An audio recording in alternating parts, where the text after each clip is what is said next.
The Russ Martin Show. Brandon, if you got a job, he sent me an email that he said he thought he had a lead on the overnight stalker. He spelled it stalker.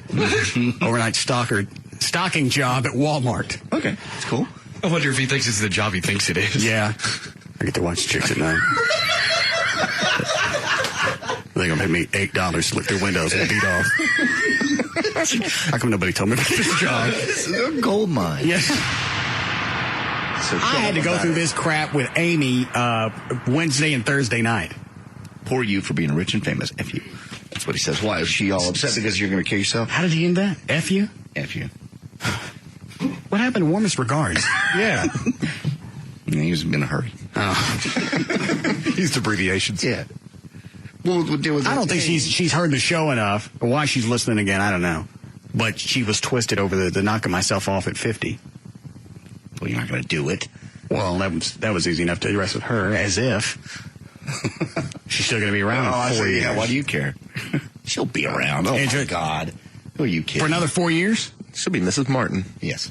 No. Yeah. Mm-hmm. What's going to change? You've already said she's as close to being it as you've come.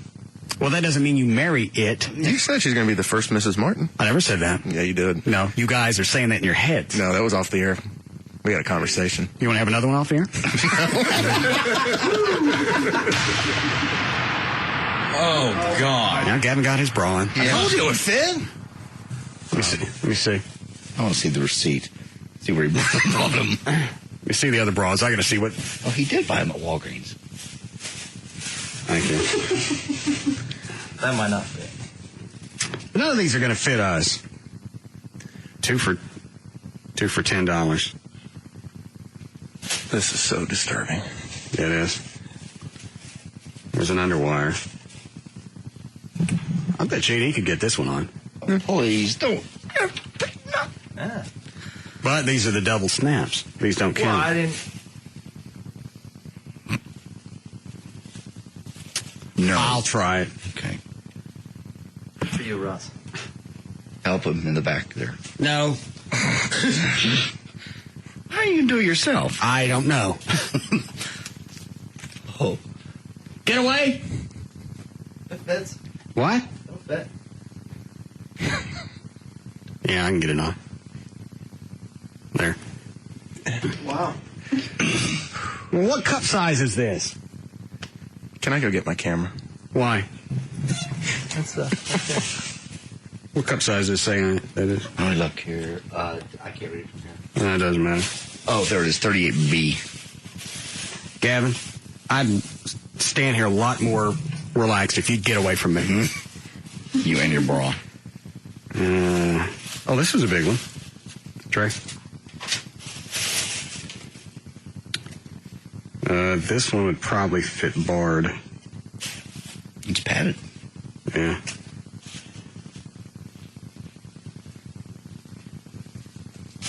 And that's about it. None of these are going to fit Dan. Well, let's see if you can get that one on.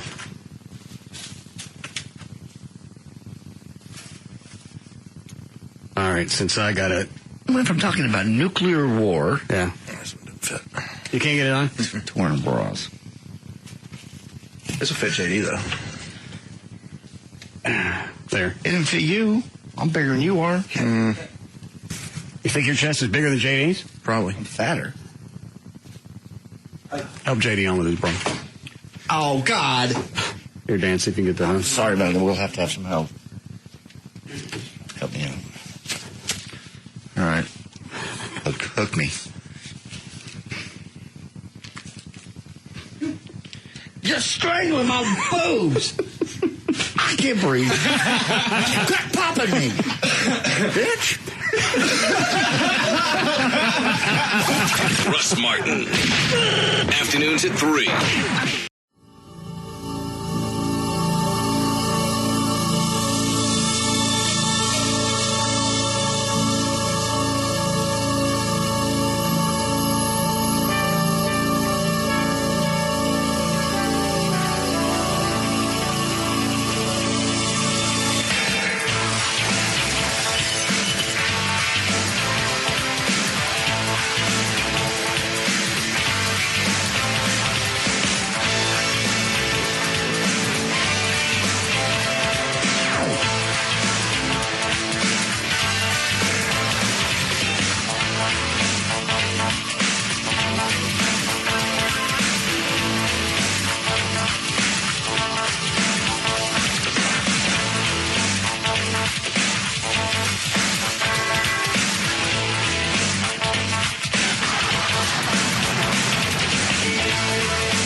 Everybody listening to Lycus' show.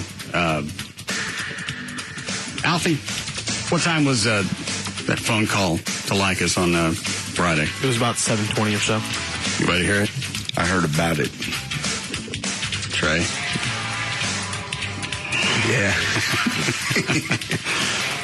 Well, then I don't need to play it. Oh, no. Oh, yeah. Yeah, you do. I don't even know what the hell's going on. Gavin say anything about it? Yeah, he's not very happy.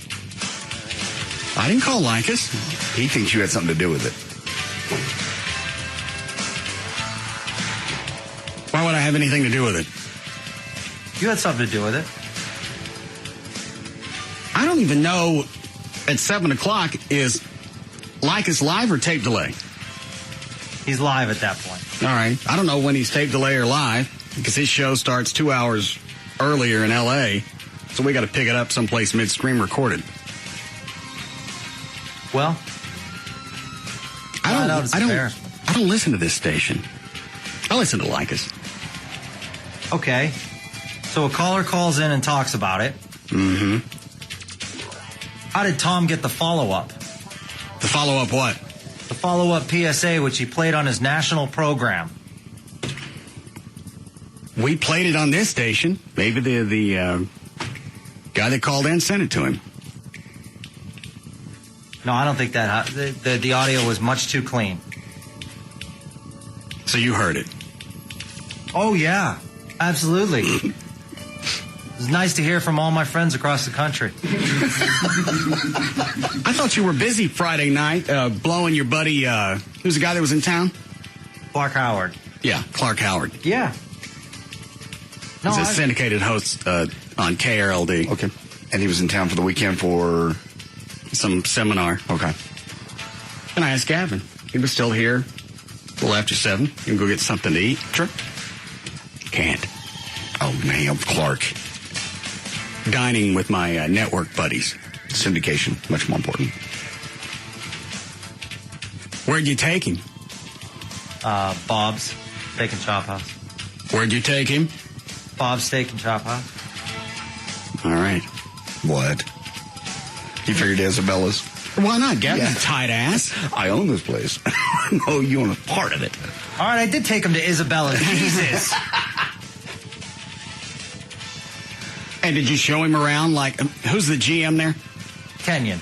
Kenyon. Yeah, he told us you'd come in, show people around, like you were actually a half owner.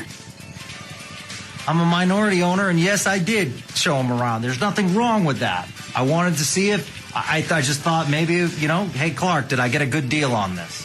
How's he going to know just by looking at the restaurant? Well, because he's going to see it. Like I took him by my house.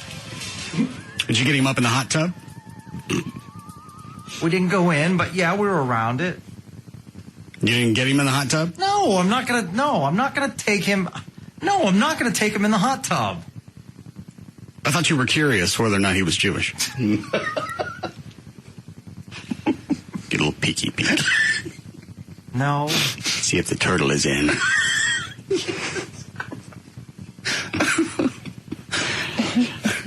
I'll get back to your new buddy, Clark Howard, again. You do nothing but bitch that we don't go anywhere. We don't have any quality time. Right? I asked you Friday. Can't. You asked me Friday after the show. And you don't even invite me to go. You asked me Friday after the show. Why couldn't Russ go with you? Because I already had a full table. I thought it was just you and Clark. No. Was your Beth went with you? Yes. That's 3. Who else went? She went. And David Johnson went. Which one's David Johnson? David Johnson's our financial analyst on KRLD. Is he the one with the bullfrog eyes? Jesus, Ross. Is that the one? I guess, yes. Channel 8 used to carry, what he does, business news on KRLD. Yes. Channel 8 used to carry him during the noon broadcast. Right. The cut from his office. I guess they had cutbacks because they would always have to keep 2 cameras on him. Split screen. Well, they never knew which way that eye was going to go. That was worse than Crazy Eye Fred's eye. Yeah. I remember one time seeing, one of the last times I saw David Johnson doing a thing on the Channel 8 Noon News, and it seemed like, I think they kept moving the one camera further and further to the right to where he's almost doing his clip in a profile. Yeah, they go to the initial shot before he said anything, and you see both those eyes in different directions, and you go, well, Market's got to be down. Something's got him twisted. Camera 3, dolly right. No, keep going. See if you can get just one of the eyes. Just get one. It doesn't matter. Stay away from the other one. Good or bad one, we don't care. Just ignore one of them. Go for the roving one. He looks happier that way. Go handheld on that shot. It'll be easier to follow. Look like a Tarantino flick. It's like having dinner with one of Picasso's paintings.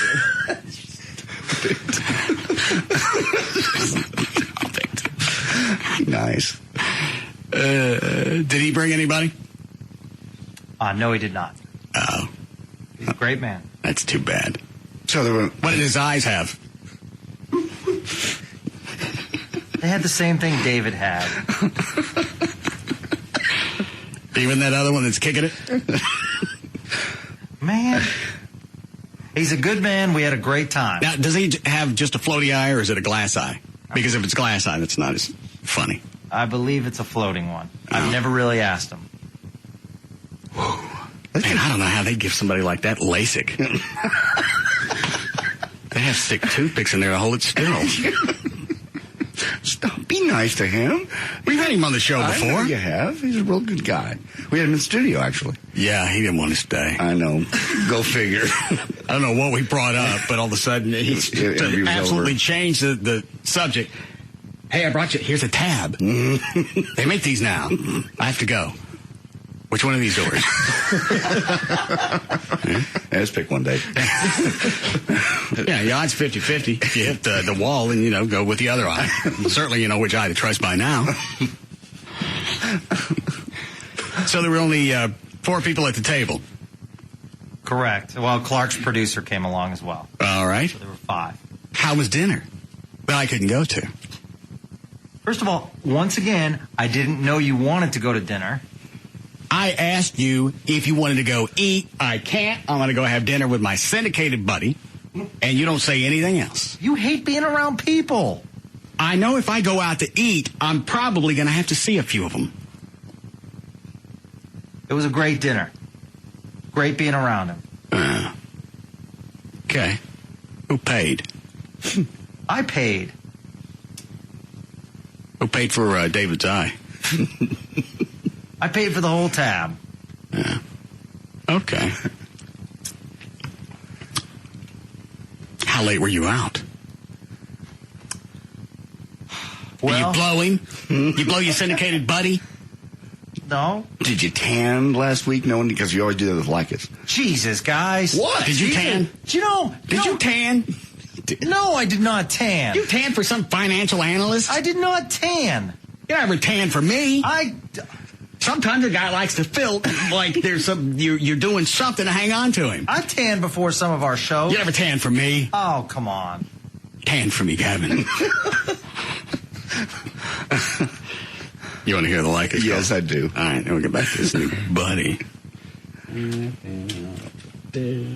John on the Tom Leykis Show. Hello. Hey, Tom. How are you doing, my friend? Doing great. Glad to hear that. I know you have some friends here in Dallas you'd like to keep tabs on.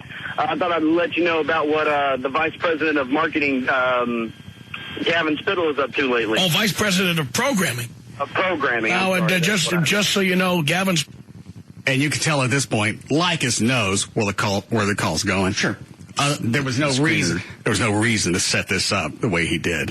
He'd like to point out all the responsibilities that Gavin has in the Big market. executive. He's huge. Spittle is Vice President of Talk Programming in Dallas for CBS Radio, and he runs the all-news station, KRLD, in Dallas. So this is a very important position. He's a very distinguished executive in the CBS chain.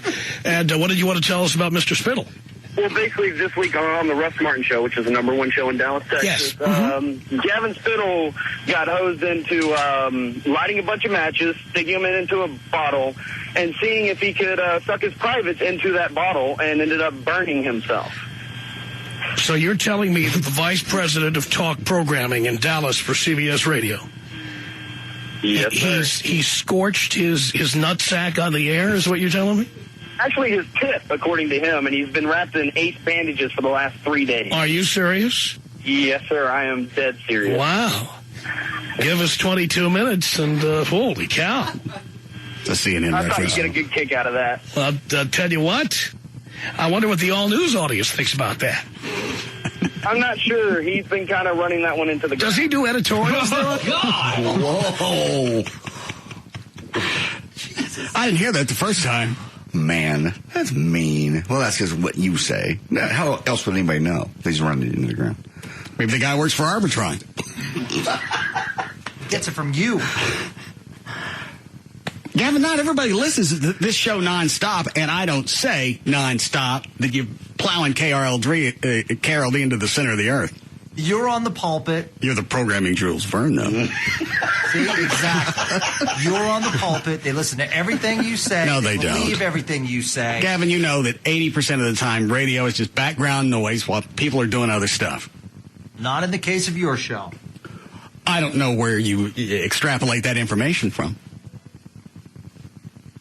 He thinks that I'm running it into the ground based on your statements and your statements only. Don't I promote KRLD? You do. Would you consider me a primary listener? Yes. All right. Don't I call from time to time and tell you shows that I enjoy and shows that I don't? Yes, you do. When do I do that? You've said on occasion that you listen.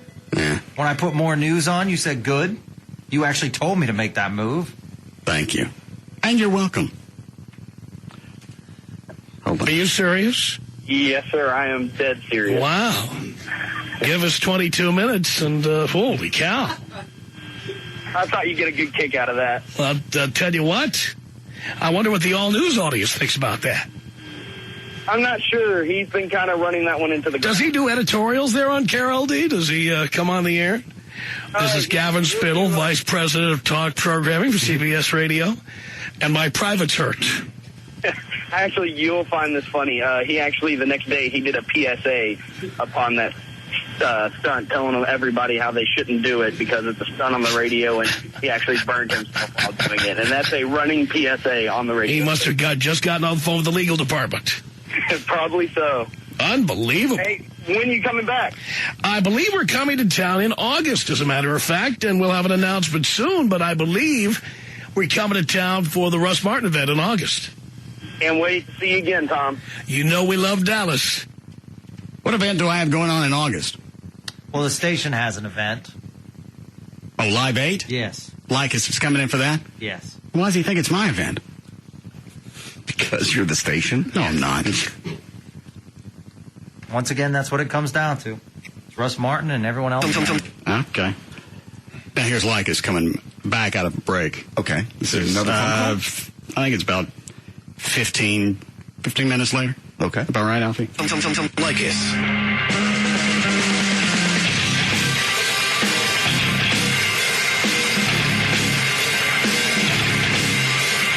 I'm Gavin Spittle, Vice President of Talk Programming for CBS Radio Dallas-Fort Worth. From time to time, stunts are performed on the Russ Martin Show, such as seeing if your male genitalia can fit into a bottle, similar to the egg match bottle suction experiment. As one who has tried this, burns can occur as well as the bottle becoming stuck. Please do not try this at home. Thank you. One of the news professionals of the Metroplex, Mr. Gavin J. Spittle. Kids, don't try that at home.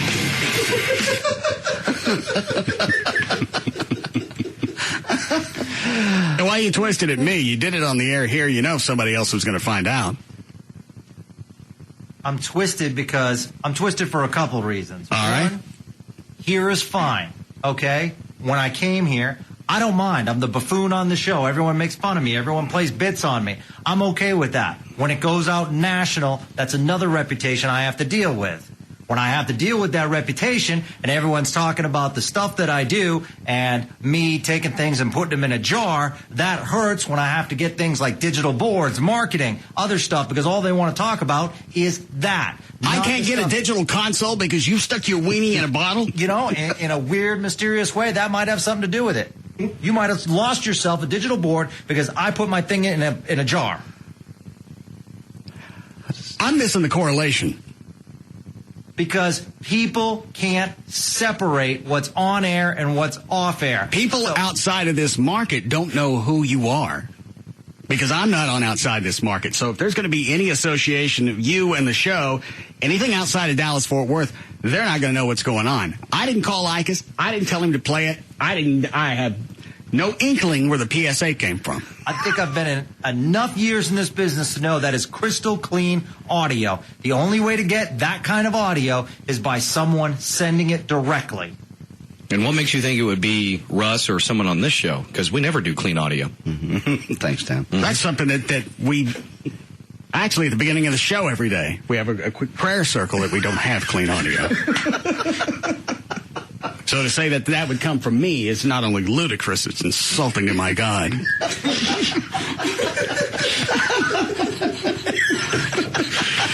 That's a hell of a twist. Yeah. See that one coming. Where do you go, Gavin? You've offended God. So, how are we doing, Chloe? One. So you've got no power to get me or the show anything because of the role that you've taken on. I think the overall respect level for me across the country based on this show absolutely has gone down. Gavin, I would really, short of just the name of the show, I would venture a guess that 99% of the people at CBS, corporate, or the other stations have any clue what this show sounds like. If they did, I wouldn't be here. They might not know what the show sounds like. However, when they do their research and they hear about things, because they know me, therefore they look into it, and therefore, whether it's good for the show or not, their respect level for me goes down. When their level of respect for me goes down, I can't get what I need. Well, then get David Henry to call him. Certainly word hasn't gotten out about him yet. Yeah, I bet it has. I don't know how else to address this. Off the air, I try and take you out to dinner. You want to go hang out with your Jewish buddies. I promote KRLD nonstop. That's the cross promotion you're looking for. And I agree, and those things are nice. And if you give me 48 to 72 hours, I'm happy to go to dinner with you anytime. But I had a... Well, how come I wasn't invited last Friday? Because it was a KRLD event. Would have been nice to include Russ and introduce the two of them. I didn't know he wanted anything to do with it. Had I known that he liked Clark Howard or... I've heard Clark Howard on before. He has a Clark Howard Minutes. When is he on the weekend? Sorry, that's my cell phone. No, he's on... I tried to shut it off before the show. I don't know how to turn it off. You don't have to turn your own cell phone off? You hit the power button and it's supposed to shut off. It's not. I ain't spinning no wheel. Screw on. He's on Saturdays and Sundays. He's on Monday through Friday with the Clark Howard Minute. And that's another thing about KRLD. Stop calling it. Did you call in? Again, Gavin, I'm lost. Oh. How are you lost on this one? I don't know. Well, hang on. Let me play the audio and we'll see if it... Is the country better or worse today than it was 5 years ago? 78%. What's the matter, John? Nothing. I just can see where this is going to go. Already? Yes. Well, I don't know the punchline, but the setup. Is the country better or worse today than it was 5 years ago? 78% said worse. Is the condition of the economy better now? 78%. I really think the only person that's going to get anything out of this is Chloe. Okay. Said bad over good. Now you scroll down through the poll, which I guess a lot of people don't actually get to the bottom of the poll. Talks about the mortgage crisis, how bad that is. Now here's the key question. the financial condition of your household. Rate the financial condition of your household. 72% said good. 72%. So which is it, Roy? Well, let's go. Let's grab some calls. Let's go to William in Fort Worth. William, welcome to KRLD. Hey, William. Hey, Eddie and Jay, it's Bill.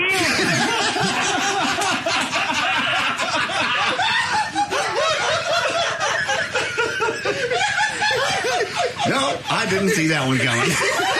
Oh, you didn't? No. I'm thinking, why are they going to William? Where are they getting to Russ?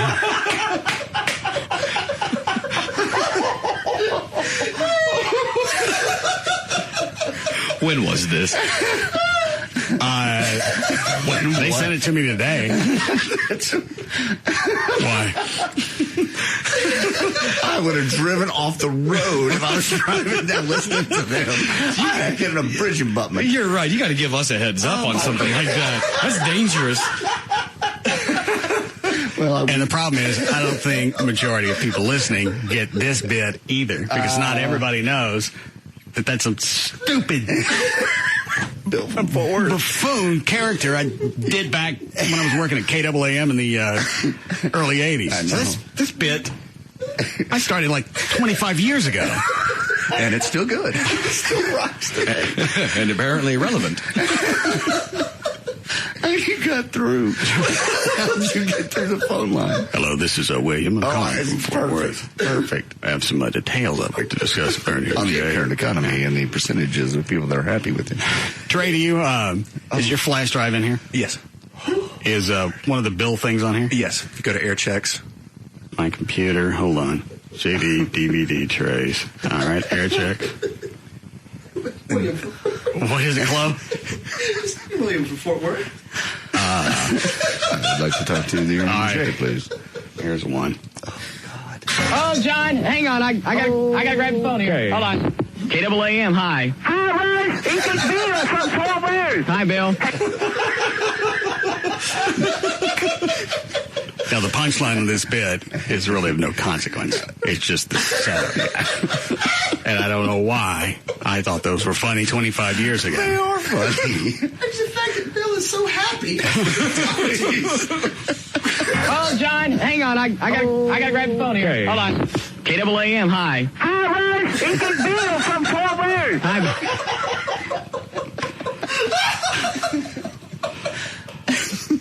Is your household. And now back to the Ernie financial and Jay condition show. of your household. 72% William said good. 72%. So which is it, Roy? Well, let's go. Which Let's is it? grab some calls. Let's go to William in Fort Worth. William, welcome to KRLD. Hey, William. Hey, Eddie and Jay, it's Bill from Fort Worth. Bill, we have 60 seconds to make. immediately they're going to cut you off. We have, oh, look at the time ran out. Holy damn. No, they let it go. Really? I don't know why you guys get so much out of this bit. God, it's just because all the air checks you heard of me in the 80s. Yeah. All of those blew. It was silly and fun back then. It's just when you got through on a real talk station. It'd be Bill from Fort Worth. Oh, God. You say their names. Eddie and Jay. Play it again. Just that part? Yeah. Then we need a break. Yeah. 2%. So which is it, Roy? By the way, I'm just stretching out, getting ready. Really? I believe I'm going to make a run on the market. Everybody. Well, let's go. Which Let's grab some calls. Let's go to William in Fort Worth. William, welcome to KRLD. Hey, William. Hey, Eddie and Jay, it's Bill from Fort Worth.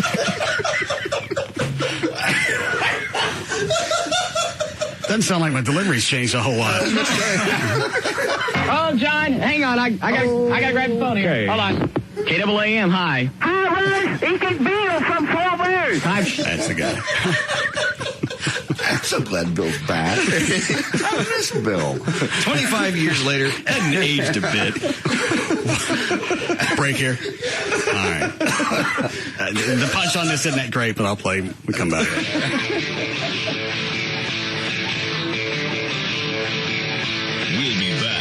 to the Russ Martin Show.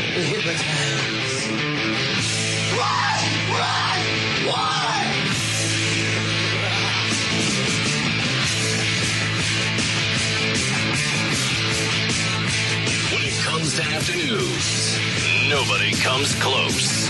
The Russ Martin Show.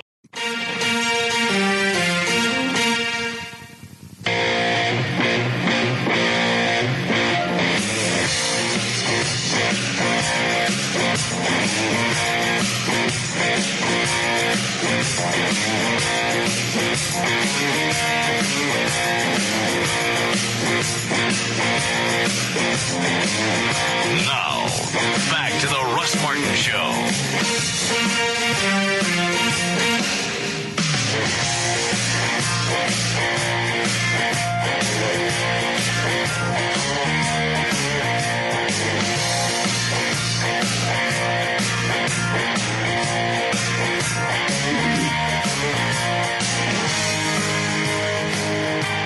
Dan, how come you're not on the hotline? Oh, I just didn't want to block the hotline. Why? In case someone calls. We have Al Roker calling in at 4 o'clock. Oh, that's right. Yes. What is what are they pitching? Is it, Celebrity Family Feud. Oh. I pulled up some information over here if you want it. All right. Ready, Dan? All set. All right. 3:55, Dan O'Malley's here with traffic. Thank you, Russ. Traffic is brought to us by City of Dallas and Don Davis Auto. In Carrollton, on the George Bush Turnpike westbound at Old Denton Road, the right lane is still blocked from an earlier trash truck fire. They're saying no delay right now, but keep an eye on for that. In Dallas, 635 westbound at Josie Lane, there's an accident on the Apex. Also in Dallas, West Mockingbird Lane in both directions, right at I-35, an accident has been reported there. And also in Fort Worth, I-30, the West Freeway westbound at Green Oaks Road, there's an accident blocking the left lane, and that has you backed up to Ridgemar Boulevard. I'm Dan O'Malley, and there's a look at traffic on the Russ Martin Show.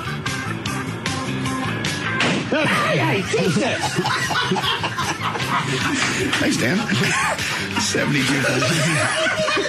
72 below tonight. I'm in the room! Yeah, I know, we could never do that to Gail. You're 100 tomorrow for the high. It's 97 now at Live 105.3. Flo, turn on the air purifier. You didn't even hear it light? I was focused. Oh, hang on, I set my notes on fire. Is that it? Yeah, it's out. It stinks in here now.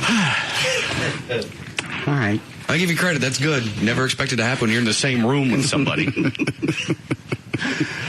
Somebody said they were listening in Sioux Falls, South Dakota at work and loved the bit about Gavin. So there are 10 more people out of your market that have known Gavin's not real bright and likes to overcook his wiener. Love the show, Tyler, from Sioux Falls. And the wiener bit is not that funny. Why? Why didn't you tell me when I was doing it? No, I mean, people need to know you really can burn yourself on that. When you do it. Okay. No, you didn't. Yeah. Oh, God. Joey wanted to see it Saturday night, and she'd been drinking, and I thought, oh, this will be funny. This will make her laugh. What, she got burnt penis envy? Maybe fall in the pool, and I could do a William Shatner. She'd be gone. All right. Wow. So I did it. You gotta get the deeper bottle and make sure they're all the way at the bottom. Get you burned it. I've never burned myself. The first day it got hot. Well, it got hot, but I waited till the matches dropped to the end of the bottle. So there was no sex over the weekend because I have a wrapped up wiener. Yeah. Is yours wrapped up like Gavin's? Yeah. Yeah, you have to. What brand do you prefer? The Ace Bandage, the one that actually adheres to itself. Oh, God. Is it wrapped up now? Yes. Well, then let's have a peep. You're not going to wiener. Is it all of it wrapped up? All wrapped up completely, yeah. Well, I'll shut it. Don't sneak no one-eyed Bill Nye on me. Here we go. Ready? Yeah, hold on a second. Let me turn away and then you pull it out. All right, go ahead. Trey, you look. Look, you can't see anything. Dan, it's. I swear it's harmless. It's worth the adventure. Come on, Dan. Look. Why has it got a pointy end? No, I'm not looking. Well, look at it, Dan. It looks like you shoved it in a corn husk. That is pointy. It's just the way the wrapping came out. I don't know. I kept wrapping And it adheres to your penis like that? Yeah. Yeah. So you got a dog penis? No. Alfie, you give me the heads up if Roker's on the phone. Don't stick him on hold. Well, you said it's shaped just like what's hanging out of your pants. No, because I put a wrapping on it first, like a gauze. And just when I kept wrapping, it ended up pointy. I don't know. It's not... This part right here... I can't see. This part right here is not really me. I stopped right about there. Well, that's the way you're supposed... same way you buy shoes. Right. Do you see it, Chuck? Do you see? Yeah, I have a peek, Chuck. Good. Burned. You got to make sure the matches go all the way to the bottom of the jar. I think I've done it 4 or 5 times. I ain't got burned. I thought it was easier now. I just threw them in there, put it in there. I wanted to get it in before the matches start going out as soon as you shove your crankhead on the end of the bottle. I don't get how many matches did you use? 4, just like you did. And then one of them. I think what happened is 3 of them went to the bottom and one was near the top. That's one that'll get you. Yeah, that's the one that got me, sneaky bastard. And she thought I was kidding, and I showed her. I said, "No, look." And then she laughed. Then I want to push her in the pool. Yeah, can we go back to that Shatner comment about her in the pool? Just that moment. Where did that arise? Just because she laughed. I did it for her, and then I'm hurting, and she's laughing. She laughed for 10 minutes. So I'm thinking, how good would you look at the bottom of this pool? She didn't force you to shove your weenie in the Snapple bottle? To do it. I wouldn't be doing it if she hadn't asked me. And then no concern for the fact that I'm burned. She just laughs. Well, you did it in the hopes that she would laugh, right? I wanted her to laugh at the act, not the fact that I'm hurt, and she won't even attempt to take care of me at this point. Why did you take care of her? You rub it with salve. You put salve on it. You stick your corn husk on it. Your penis sheath. I had to drive to the store and get a bandage. What? Trey. Why such animosity towards her? Because I hurt myself and she was laughing. She wouldn't stop to help me. I think she thought I was kidding until I actually showed the blister. You blistered? Yeah. John's gone for the summer, isn't he? Oh, yeah. And now sex is out for God knows how long. Probably only a few days. I don't know. Feels weird. Why don't you take it down to Parkland and let them look at it? That's where they took Kennedy for his head. I understand. Where did it get you? Right on the end? It got right on the end, yeah. Just to the left side on the end. So you got a big blister on the end of your weenie? Mm-hmm. It hurts like hell. It's not funny. Looks like Aaron Neville? It's not funny, really. It's not. I know it sounds funny, but it's not. No, I believe that's funny. Yeah. No. It hurts. And the fact that she didn't immediately go, "Oh my God, you're hurt," and she just decided to laugh, pissed me off. You shoving your crank in a Coke bottle. What did you use at home? I used the same thing you did. The fuse. The fuse. I forgot what I was going to say.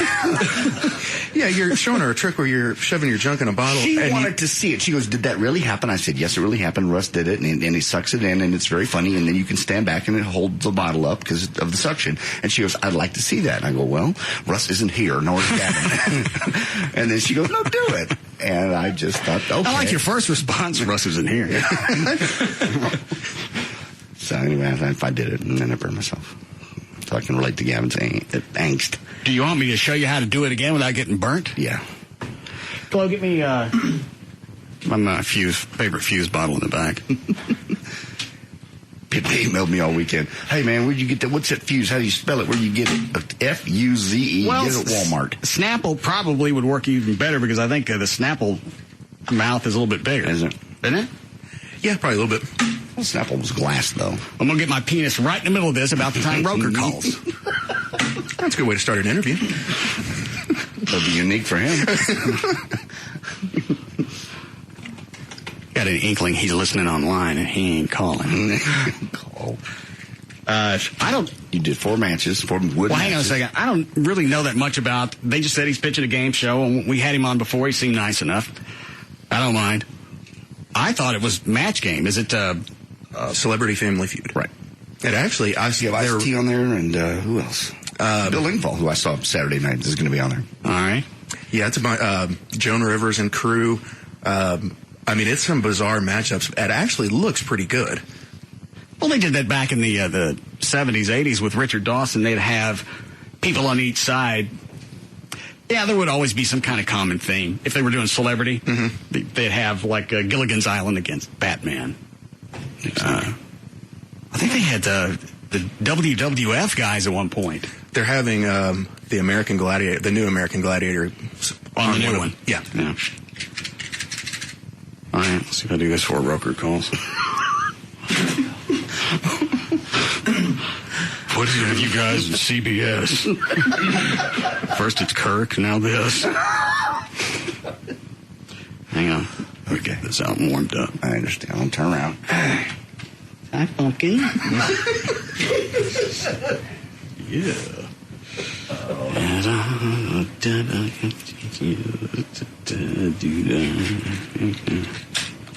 Let me get everything positioned.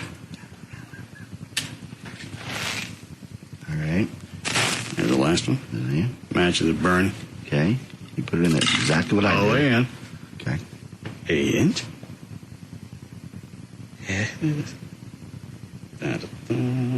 There it goes. Goes in? Yep. There you go.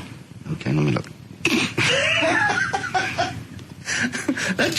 I so wanted to show her the levitating bottle. Yeah. See, I gotta hold it. You don't have to hold it, I know. You can burn yourself.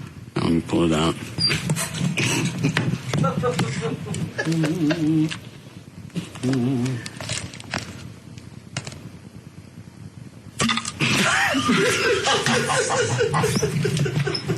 Thank you. Clearly a talent Gavin and I don't have. Well, as long as the bottle is, there's no way that you could even get close to the flame. I guess one of the matches didn't go all the way in. All right. Hold on. Yes, Shane. Hey, man, I got a question for you. Where'd you come up with the idea for Bill? I don't know. I was 20. I didn't know any better. Were you drunk or something? I wasn't drinking back then. I don't believe you. You don't believe I wasn't drinking? No, he I didn't. believe You what? What? Shane.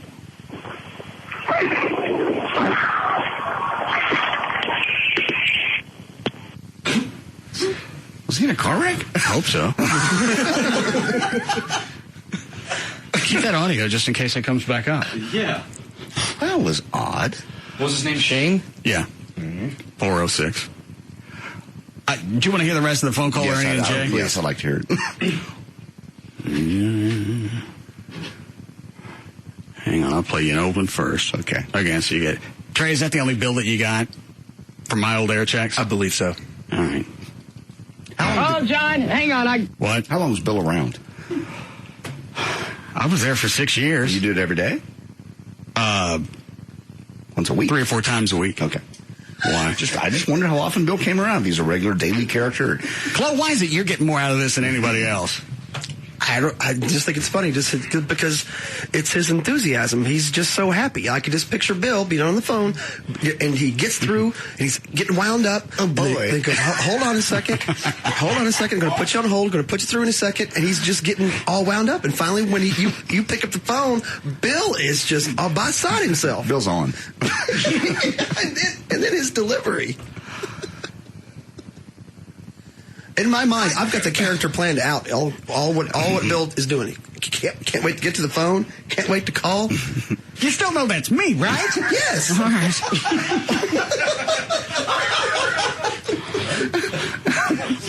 Whatever happened to Bill? It's Russ.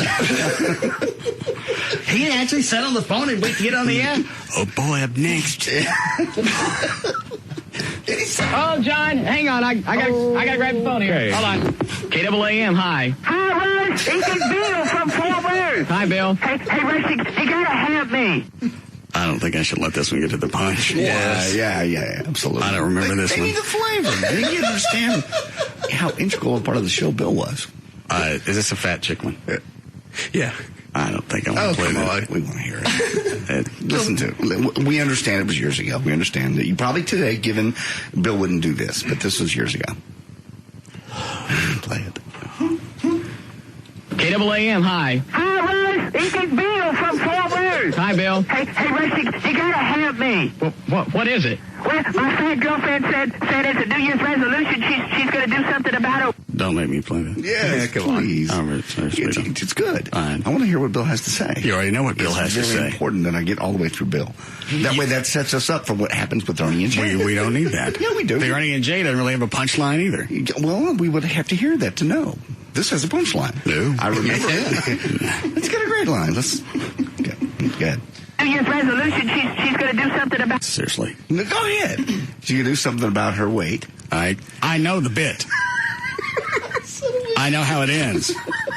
You just want me to live through this. Yes. And now the twitch on my left eye is... Oh, stop. Gotta wait. Oh, you gotta help me stop her. Well, wait a minute. Why would you want to stop her? That's good that she wants to lose some weight. Who said anything about losing? Punchline. Good. Bill's great. I love Bill. Is of your household, 72% said good. Ernie and Jay were off on a tear. That's not really pertinent to this call. It was just about the economy and the perception. Okay. Ernie and Jay said things aren't as terrible as they're purported. People's lifestyles really haven't changed that dramatically. You cut back on your driving, you cut back on a couple of other things. But if you compared your life now prior a year ago, really nothing dramatically different. No, some people have lost their homes, and that's the big thing in the news. But that would have happened either way. That's got nothing to do with the fuel prices. Right. All right, let's hear it. 72%.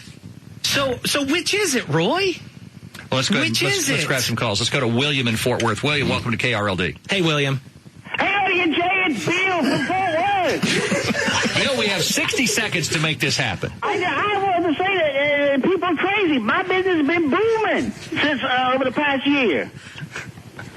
Why would they say things are falling apart? I don't know. I can't imagine, Bill. That's the question. I take pictures of cats and people...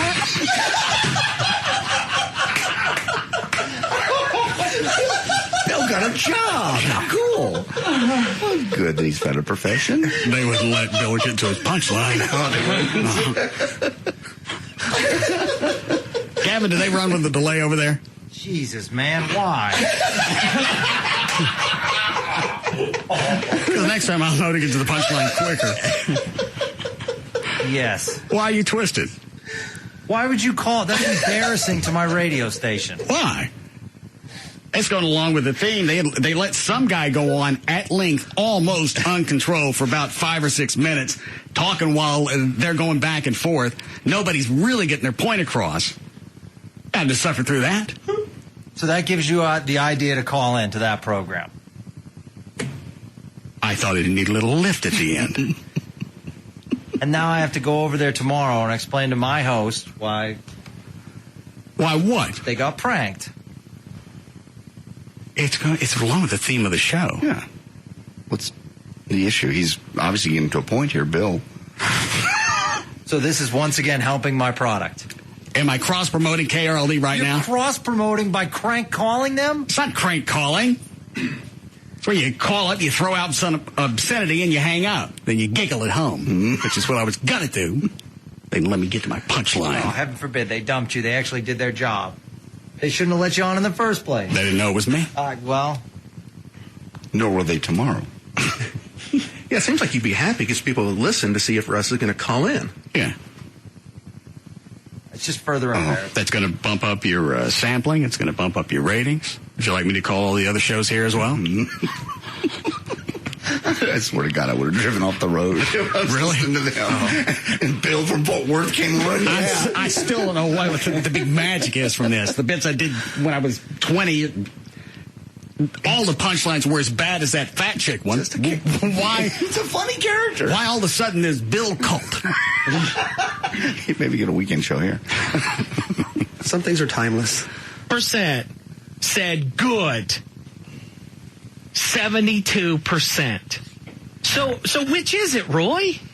Well, let's go. Let's grab some calls. Let's go to William in Fort Worth. William, welcome to KRLD. Hey, William. Hey, Ernie and Jay, it's Bill from Fort Worth. Bill, we have 60 seconds to make this happen. I want to say that people are crazy. My business has been booming since over the past year.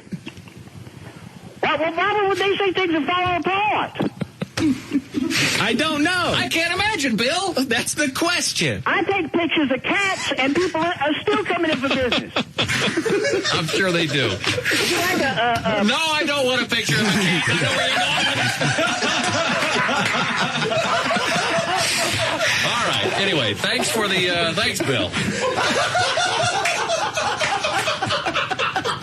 No, I don't believe I'll take one today. Thank you. Oh, I had a long list of big hairy lines ready. Cut you off. Those guys don't know what good radio is. So you don't want me calling anymore? No, I'd rather not have you call. Huh? Please don't call. Okay. Gavin sounds so angry today. What are you pissy about? Gee, I wonder why. What? You call up my other station. I got Lycus hearing about how I'm doing things. It goes national. I get calls all weekend from colleagues of mine around the country. It's embarrassing. It's flat out embarrassment. Gavin, you took this role on your own. I took this role on my own. I think at times it helps the show. I think at times it makes people laugh. And that's why I do it. Well, then don't complain. When the ratings come out, the show's number one. Obviously, the show's wildly successful, or you wouldn't have people all over the country contacting you every time you stick your weenie in a Coke bottle. Wow. Hang on a second. Is that Al Roker? Oh, God. Did I tell you to give me the heads up if we were talking about the weenie in a bottle thing? What? I'm sorry, I just put him on. Mr. Roker? Hello. You still there? How are things? Everything's good. All right. We were talking about this before you called. We had you on the show. You're not going to remember. When was it your book came out? Don't Make Me Pull This Car Over? Don't Make Me Stop This Car. Gosh, that was almost 10 years ago. Well, I don't know why I think it was 2000 we had him on. Yeah, we had him on for something else. Could have been, well, yeah, I guess so. It would have been, yeah. How long do we have you on the phone? Because I got some other things I want to ask, but I want to make sure that we push. Plenty of time. Okay. I just finished doing a shoot, and I'm in a car heading home. All right. Before I get to the Family Feud, well, first of all, where's the Family Feud show going to air? It's going to air on NBC tomorrow night, 8 o'clock Eastern, 7 o'clock Central. Celebrity Family Feud. Okay, I'll get back to that in a second. Okay, no problem. How does your today's show schedule start? You get up at? I get up at about 3:30. Do some work over the internet and the phone with my meteorologist. Try to do a little workout around 4:30. Get to the office about 5:45. Go into makeup, which of course, or I call it special effects. Of course. But there's not really much they could do. So, and then we do the show. And you're there till 9? I'm there till 10. I do the 3 hours, and then photocopy and Kathy Lee Gifford take over. Okay. I've been watching since Kathy Lee joined that it's going to be 11 o'clock for you, but the 10 o'clock segment here in Dallas. Right. Just with the chicks. It's almost like, and you don't have to comment if you don't want to, like she's grooming herself to see, on the outside chance, somebody else leaves. Well, why wouldn't she? Are things not going well with Meredith? No, things are going great with Meredith. But, Meredith could decide to join an ashram or something. And maybe join a kibbutz. Who knows? And then, boom, we're short. Was there, although there shouldn't have been, was there any concern when Katie left as far as just the host, you, Matt? Well, sure. Look, anytime a member of the family leaves, you're going to be concerned. What's going to happen? I mean, that's just natural. But it worked out okay. Well, you guys brought Meredith on. How long's Katie been gone now? 2 years. Wow. Is it seriously? Yeah. Okay. Hard to believe it's true. And forgot what I was going to ask. Happens to me all the time. Well, I got sidetracked on the. When do you get to be my age? You'll see how many times it happens. All right, let me go back to the Family Feud thing so I don't space this or you drop the call or hang up. Is this a one-time thing? Well, we take 6 of them. Okay. And they're going to run Tuesday nights, 8 o'clock, 7 Central. We'll see how they do. If they do well, we'll do some more. If not, it was a nice experiment, and see you later. So this is like But I had a great time doing it. A summer testing. I love this show. I've always loved this show. It's the only game show I ever wanted to host. So when I got the call, I said, yeah, I'll do that. Now, are you going to, is there going to be any carryover from Richard Dawson? Hello? Are you still there? I knew he was going to hang up on me. Same thing the governor did. Albert? Hello? You still there? Albert? He can hear you. He got his time slot on twice, and it decides, I don't want to talk about Katie leaving or anything else. Weasel. Same thing the governor did to you. Got as much time as you need, Russ. I'm here for you, buddy. Hello. Did he call back? All right, then. Okay. See, when Governor Perry hung up on me, yes. He didn't call back. You say when he'll call back. Hung up on you? Do I? The governor hung up on you? Yes. Yeah, state of Texas governor. Wow. Tell him why, Russ. I'd rather not share that with... Why did he hang up on you, Russ? Yes. Russ has a story to tell you. I'd rather... No, it's a great idea. Tell Al why the governor hung up on you. We were, we have the border issue here in Texas. Yes. Illegal immigration. And I'd thrown out a suggestion to tighten up the borders. This was like 7 or 8 years ago. Building a fence wasn't even a concern at that time. I said, get a bunch of piranhas and line them up and down the Rio Grande. And that's about the time he hung up. I even suggested, if you don't have the money for the piranhas, put up those little signs, the caution signs, yeah. Little sombrero, part of it eaten out. He didn't like that either. I don't know. I kind of like the idea. See? That's why I'll call you back. Kind of could be a little tourist attraction.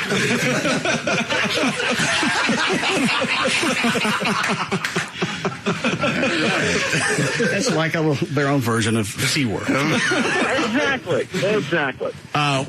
What was it? Okay, so they're doing the summer testing thing on the Celebrity Family Feud. We'll see what happens. But you know what? I had a great time doing it. We've got some great matchups like Kathy Lee Gifford versus Dog the Bounty Hunter. We got Bill Engvall versus Larry the Cable Guy. Raven Simone versus Wayne Newton. Joan Rivers versus Ice-T. So it's an interesting show. Did you get any audio of Dog the Bounty Hunter backstage? Yeah, he was actually, we actually tapped into his voicemail. Well, if anybody was going to listen to it, you would be okay with that. Absolutely.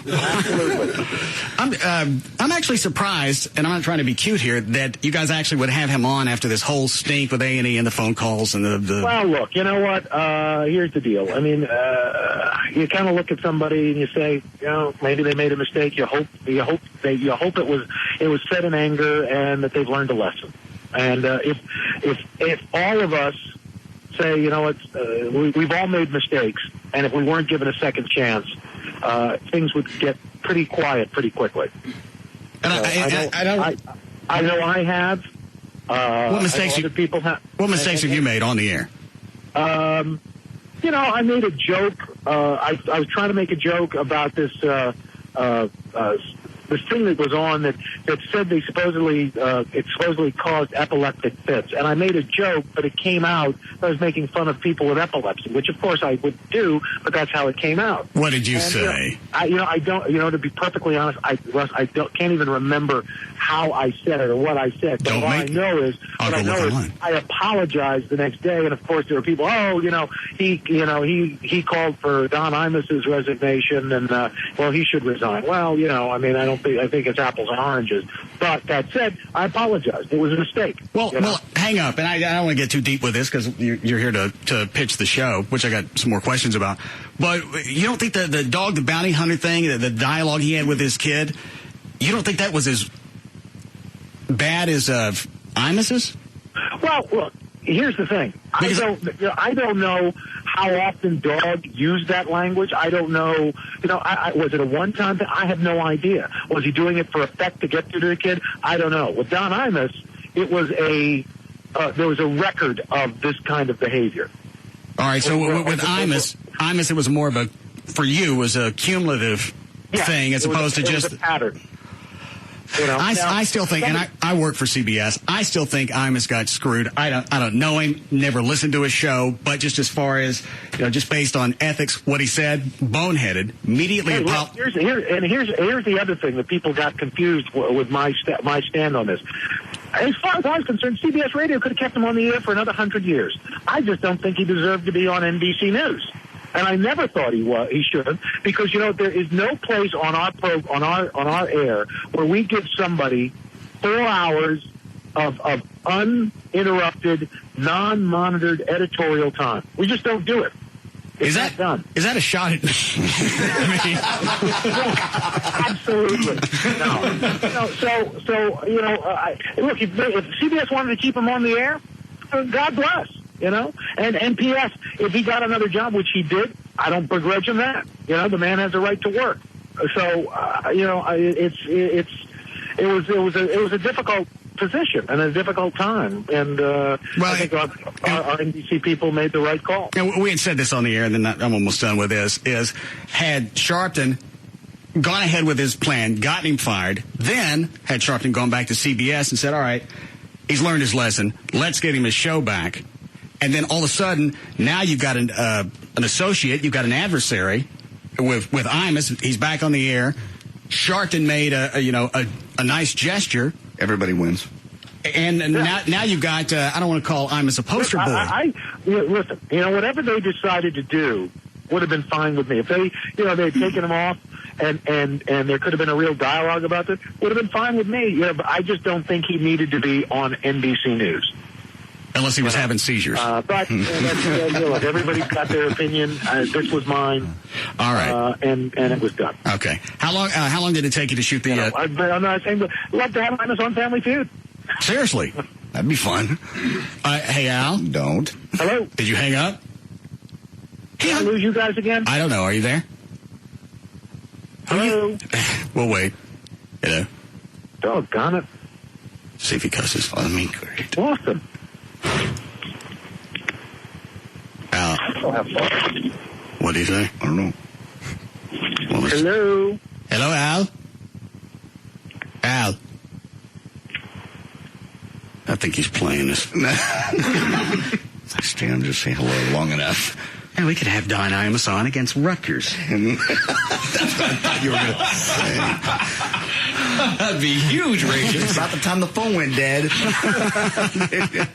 I know where you were going. I think you did too. Oh, this is a good time to drop this phone call. Do we need a break? Is that Al again? Isn't man going to bother me all day? Hang on, we'll get one last plug in for him before we break.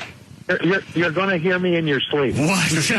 What phone service are you using? I got bars. I'm on Verizon. I got bars, and all of a sudden it just dropped out. And maybe it's because I hit Jersey. I don't know. I was going to ask what part of the New York area you were in. I'm in New Jersey. I'm on what they call the Helix, leading to the Lincoln Tunnel. How long did you shoot the 6 episodes of the Family Feud? We shot them over 2 weekends. We did 3 and 3 in one day, 3 in the other, and they're hour long. We play, they're 4 families. They're playing for $50,000 for their favorite charity, and it's a lot of fun. I hope people will watch. So if they decide they're going to pick this up, is this something you're going to have time? Obviously, you've played this out in your head. You're going to have time to do this? How many episodes? How many games could they shoot in one day? Because I know we shot 3 in one day. All right. 1 hour episodes. Could you shoot more than that? It would be tough. But on a weekend you could do 3 and 3. Doesn't Wheel of Fortune? Don't they get most of their stuff shot in the course of 3 or 4 weeks, and they're done Most of these syndicated shows do their entire season in 30 days. Now, they're not consecutive, but they'll shoot them in 30 days. Meredith does the same thing with Millionaire. In fact, I shot 5 half-hour episodes in 3.5 hours there. What would something like this pay?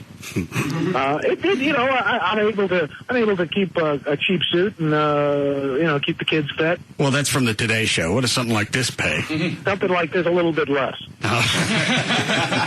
Let me ask you really quick, then we got a break. Do you have gastric bypass or lap band? Yes, I had the gastric bypass. All right. And things okay with that so far? Yeah, so far so good. Nobody's gotten hurt. Well, you never look morbidly obese. What took you to the point of the gastric bypass? Because that's really the two. That's the more invasive. Well, and I don't mean to get maudlin here. Well, go ahead. But my dad was dying of lung cancer, and I would go to see him every morning at Sloan Kettering Hospital. And about 2 weeks before he died, he said, "Look, no BS. You have got to lose weight. I'm not going to be here for my grandchildren. You have got to promise me you are going to lose weight." And I said, "I promise." "No, I really mean it. Look me in the eye. Tell me." And I told him. And he died in October of 2001, and I had it done March 2002. Next time I tell you it's okay to be maudlin, don't. Well, I'm sorry about your dad, but at least that was a catalyst for you not to die a few years later. Well, that's the idea. And you know what? He's a lot of good things happened. 6 days after he passed away, we found out we were pregnant with my son, and so a lot of good came from it. All right. If this works out well tomorrow and they pick it up for the summer, you're more than welcome back on to pitch it. I would love to, and I'll try to get a worse phone service so that we could do this like 80 times. Because I enjoy calling back, and I got your home number, so I'll be calling there. Well, yeah, I saw the phone over and over and over, and I went, "What? Don't we have call block?" All right. Thank you, Al. Thanks, guys. All right. Good luck tomorrow night. Thank you very much. All right. Al Roker from NBC Today's Show.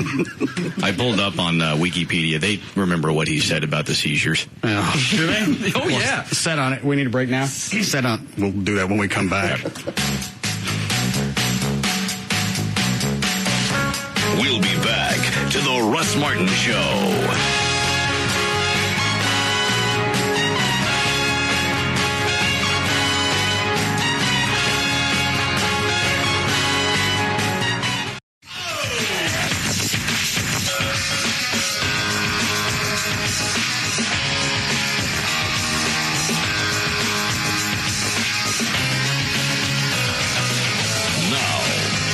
To the Russ Martin Show.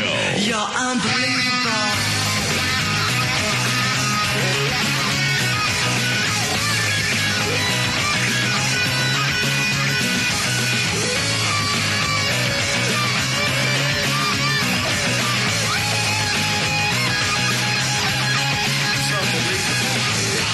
Did you get a hold of Luddy? I did call him. He is in Philadelphia doing some things with some kids, and he said he won't be back till Sunday. Somebody did ask about So I'm going to do what from now until Sunday without my acai? Somebody wrote an email, said, "I don't know if it's the acai berry that has you on has anything to do with it, but the last week's shows were amazing. I had to eliminate liquids from my diet between 3 and 7 because I was tired of cleaning Pepsi off my dashboard." Stay on the acai berry. Anyway. I'm out. Well, how long was that? Last week's show had nothing to do with the mixture of berry juice that Ludwig gave us. It's just fun. It's been a fun week. Trey, did you feel anything different? I feel better. Tell you what, that stuff is great when you have a hangover. Oh, yeah. Oh. You both agree on that. Oh, yeah. When did you have yours? Both Saturday and Sunday. That's when I had mine. Maybe we're synced up. Yeah. I asked Trey about his weekend. He goes, most what I can remember, pretty good. Why were you toasted all weekend? Just ended up being that way. I woke up Saturday morning. So it wasn't something planned? No big race events? No. No UT games? No. Just ended up, like yesterday, watched the Italy-Spain soccer game. Yeah, you'd have to be.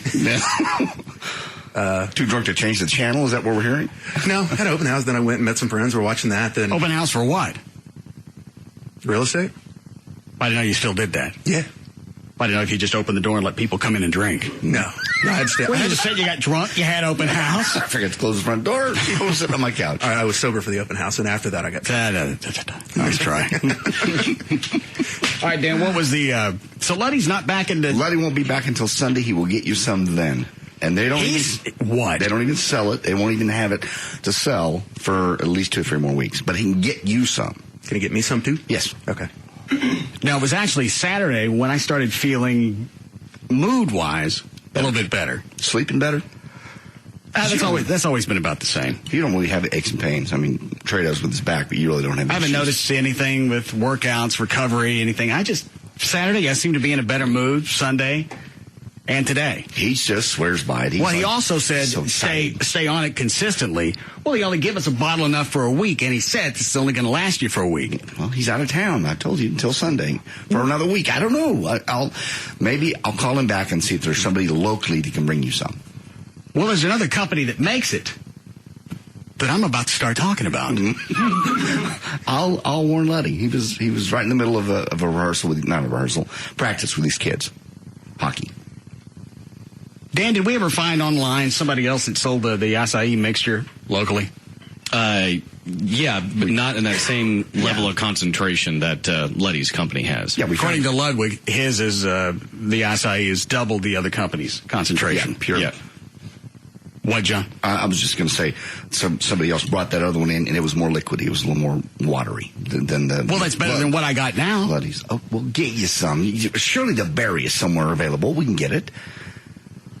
That's just a hose job. What a meth dealer. Here, take this. It's free. It's great. It's free. It's awesome. Just try it for a week. And then if you like it, I'll give you some more when you run out. He knew he was going to Philly. I'm sure. And he knew that bottle was only going to last me a week. I'm sure he didn't know that you'd love it or, that he'd load you up with it before he left. Trey, do you have any more? I've got like another dose for tonight, then I'm out. Where is it? It's at home. Go get it. No. Give me my acai. No, it's my acai. You got it because of me. I know, but I love that stuff. We'll get it. Where do they have it, Dan? They have Whole Foods? Yeah, they have some of it at Whole Foods. Okay. They have the juice mixture? Yeah, they have juice mixtures and a couple other ways to do it. In that consistency. So we don't know. We don't know what Luddy brought us. Could have been acai berry and his liquefied milk. He's still very excited about it. He was excited to have me taste it because I still think he was making it at home, squatting into a Cuisinart. He said, no. He said, sure, the acai berry's in there. Yeah, probably from his lunch. He said 6-7 people called him about it after he was on the air here. So. Yeah, especially if he can't get us anymore until he's back in town, he is jacking with that stuff. What does that mean? It means he has to put something in it personally before he can, if he can't get someone just to send some over. He ain't giving you liquefied grunt. He wouldn't do that. Luddy wouldn't do that. He wouldn't do it to you. No, he'd do it to me. But the bottle that Trey had was for me, so he wouldn't do that to me. He would do that just so I would think it's okay. Obviously, he wouldn't give both JD and I bottles of his own liquefied grunt. But he wouldn't do it. So there's no reason for a safety seal. Yeah, the bottle being no label and no safety seal was kind of odd. So can I get some on the way home? Yeah, you could. Just stop by Whole Foods and ask for anything with acai berry stuff in it, and they can point you in the right direction. Is it as pricey as the stuff Luddy's talking about? I don't think so, because the stuff you would get would probably be more like a regular juice bottle as opposed to the huge, almost wine bottle size. They may have some of that type stuff there at a Whole Foods, but you have different options. All right. He told me starting tomorrow there's some big star here locally that's going to be endorsing the product. Did he tell you who it was? No, he wouldn't tell me. He says they can't tell me. It's like, Luddy, it's me. Shut up. Who is it? Oh, I can't tell you tomorrow. Tomorrow at 10. They wouldn't tell me either. Guess I'll miss the press conference. Why is this one going to be that big of a deal? I don't know. Somebody local that's somebody big. Maybe it's somebody like, Tony Romo or somebody. I don't know. Okay. Anything else before we do this? Dude asked about the Roker thing. Oh, yeah. What did Al say about the epileptic fits? According to Wikipedia, on June 7, 2007, Roker referenced the Olympic logo for 2012. He says, remember that controversial Olympic logo for the 2012 Olympics in London? Some folks have complained that the campaign actually sent them into epileptic seizures. Well, we asked you to weigh in on our website in an informal poll. Those of you who could get up off the floor after shaking around were actually able to log in. Damn. Wow. He's got a good sense of humor, and in your head, that probably sounded funny. It is funny. When you're on, but when you're on TV, people micromanage everything you do, wear, say. And the following day, old ladies sit around with nothing else to do. Yeah, and again, according to Wikipedia, the following day, Roker stated, I started joking about the logo. I want to make this clear. I was not joking about epilepsy or anyone who suffers from epilepsy. We understand and know that this is a serious affliction and would never joke about that. We were joking about the logo, not about epilepsy. If anyone was offended, I heartily and really humbly apologize. No. He was making fun of the logo and what it does to people with epilepsy. That's what he was saying. Yeah. That's why he also, when he was on the phone, couldn't remember exactly what it was. I did this. You know, you get your ass chewed over something that large on a network broadcast. And only you got to remember exactly. Oh, was that quick? Yeah, it was June 7, 2007. Yeah, he knew what he said. I bet I misremembers what he said. Yes. Man, do I. Never watch basketball again. Because almost all the team. Well, never mind. Never don't. They have his quote about what he said about after Imus's stuff, if you want it. All right. I'm really shocked that he would forgive Dog the Bounty Hunter. Yeah. As opposed to what Imus said, because you compare the two. Granted, one was on the radio, the other was a private conversation. But Imus is compared to Dog's. It's beyond innocuous. Two different worlds. Have we said this and before? Imus didn't use the N-word. No. Dog was on a tear. And Al said, well, I don't know if that was the first time he used it. I don't care if it was the first time he used it. You can tell it wasn't because he said it too cleanly. He said it over and over and over and over. And one of his reasons, Dog didn't want, who was it, Dwayne? Who's the kid he was talking to? Do we keep that audio? Yes. Where is it? I don't have it. Trey had it on his. Trey, you have it? No. Okay. Let me look. Hold on. All right, I'll wait. No, I don't have it. Why did you guys get rid of it? I never had it. I never had it. I'm still waiting. I'm looking just to make double, triple sure that I don't have it. All right. So, I took it off this flash drive. Maybe I have it over here. How old is that story? Anybody say anything just to guess? It's about a year old. All right, I don't have it over here. Anyway, he's talking to his kid, and Al said the reason I forgave him for that was we don't know if this was just a once-go-round thing where he's using the word. Right. In the audio, he says to his kid, you know we use that word. We use it all the time, and there's a chance that your black girlfriend's going to hear it, and I don't want this ending up in the National Enquirer. But we don't use Thanks, Daddy. We don't use it. But we don't use it like those. I'd be very careful right now with sound bites if I were you. Okay, I'll stop right now. Because you were driving right up into that one. You had your left foot on the porch. So you decide if you want to go ahead and quote Dog on that one. I wasn't going to quote him. I'm going to shut up now. That's what I'm gonna do. Anybody else saw that one coming? Oh, yeah. I wonder why everybody got quiet at me because I cleaned something. I didn't even want you to say it. Let him be in the room alone when this happened. All of a sudden, the hotline rings and Al calls up. I heard that. Oh, my God. Well, it could be with Imus because it's in New York, and he was known for being a complete a-hole. That, like Al Roker said, that there was a running consecutive deal, and that was just kind of the crescendo of... Well, wait, it's a pattern. Why would that be the pinnacle of somebody getting twisted off and chunking Imus off the air? I can see if he's right about someone having 4 hours of network, or, well, it's cable. Okay, again, same scenario, played all the way up to the Rutgers event. Why is it the thing about talking about the girls with their hair, no ethnic slurs as far as the N-word? The entire conversation regarding that, probably 12, 15 seconds. Dog the Bounty Hunter goes off on black people for whatever the length of that phone call was. My guess is... And he referred to, he said, I'm not talking about the heartless, soulless black people. Well, I didn't realize there were categories. Maybe you should show me whatever you used to the kid. You got a catalog? Where he's going to interpret, the public's going to think we mean the heartless, soulless ones.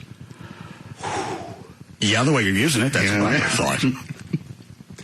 Maybe the deal, maybe Sharp, maybe a lot of people wanted him off, and Sharp just opened the door. That was the catalyst, the jumping off point that they needed. Mm-hmm. All right. Yes, since we don't listen, we don't know what he does on a regular basis. Imus. So, Al Brumley, they're looking for before he died, was a big fan of Imus. Was he? I just have, like I said, I've never listened to Imus on the whole. I've seen him on TV. That's distracting enough. Well, if you're into man politics and all the people that come along with the political arena, Brumley liked to watch that and all the different guests that Imus would have on. And Imus used to be on here locally, so maybe that's what gave him the tumor. No. Don Imus killed Brumley? Is that what you're saying? All right. Was Brumley an engine? No. Well, I need to know. So add that to my list. No, he's not. No engine. You are positive. All right.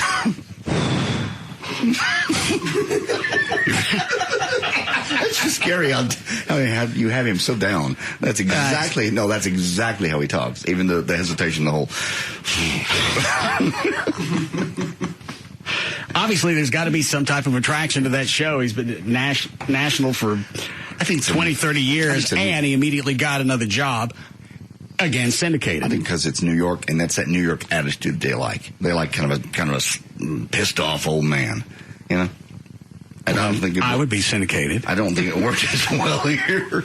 No, you're not as old as, and you're not pissed off. You do laugh and you do have fun. I've never heard him laugh or, his attempt at a joke. I didn't. He laughed when he was talking about the Rutgers chicks. Yes. Hysterical. Man, I still don't get that one. That was the funniest damn thing. I got to go apologize to Sharpton. Leaves me a room sitting by myself. Sitting in a room sitting in a room by myself.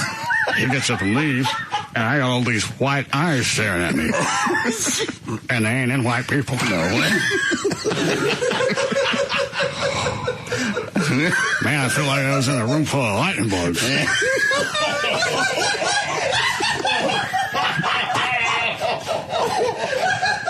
Okay, well, Chloe and Chuck are out for the hour.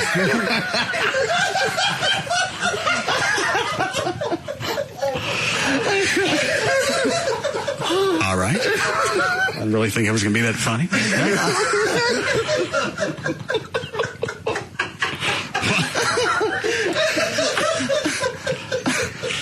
Alfie, what is that on line 2? She says she'd be more angry to be called what Ima said than what Dog had said. She black chick? Yes. All right. Hi, Ashley. Hey. Yes, ma'am. Yeah, what Ima said pretty much offended me more than what Dog was saying. Even though what he said wasn't really targeted at, because he had just complimented the other team, and they were black chicks as well. So obviously there wasn't any racism there, racial at all. I mean, being nappy head is like pretty much like only black people are that way. I'm nappy headed. I'm Italian. My hair's. No, you're not. Yeah. You have curly hair. If you're Italian, more than likely, yeah. You probably have curly hair. But just to be called that, just to be said I was nappy-headed versus the N-word, I would probably rather be, because the N-word is pretty much out of style. I mean, It is? It doesn't, to me it is. It doesn't really offend me. It's being called, because for us white people, it's still in fashion. Really, you'd be more, or you were more offended with the nappy term than if Imus had thrown out the actual N-word. Yeah, I would even be offended if a black person called me that. Nappy, yeah. I'm missing that one. Because nappy doesn't really have any hateful connotation to it. The N-word, if it's coming from a white person, there's no way for me, even if I'm saying it in sing-songing, you're still going to, if you're black, you're going to take it as just full of hate. Yeah, I feel that way, but, that's the way I feel. Does it bother you when JD sings the Disney song? Please don't. I never heard JD sing a Disney song. Good. Would you like to hear it? Russell? Yeah. Please don't do this. Hang on. Don't hang up. I'll play it for you on the phone. Okay. Please don't do this. Hang on. Where's the unedited version? Russell! Ooh, is that up here? Hang on just a second, Ashley. Okay. I'll play it so only she can hear it. Don't offend her. She's not offended.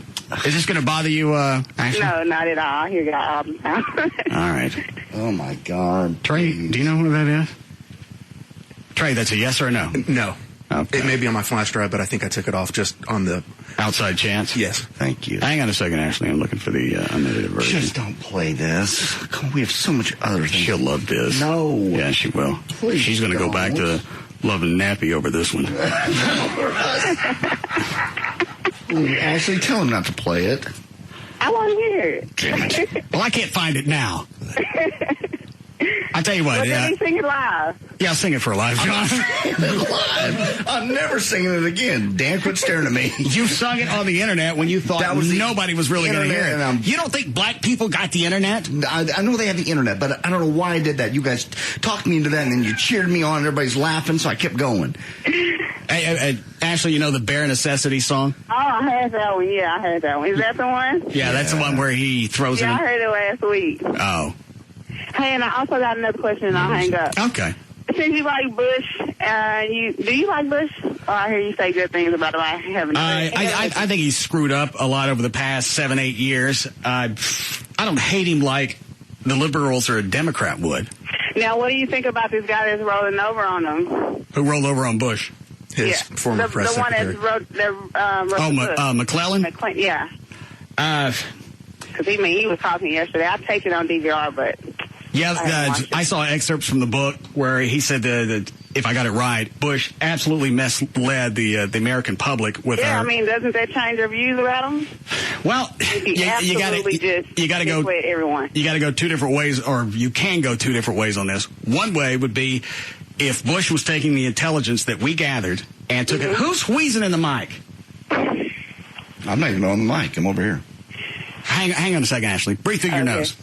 That's you. I wasn't even near the mic. There was somebody. It is always, JD. It is always him. It is.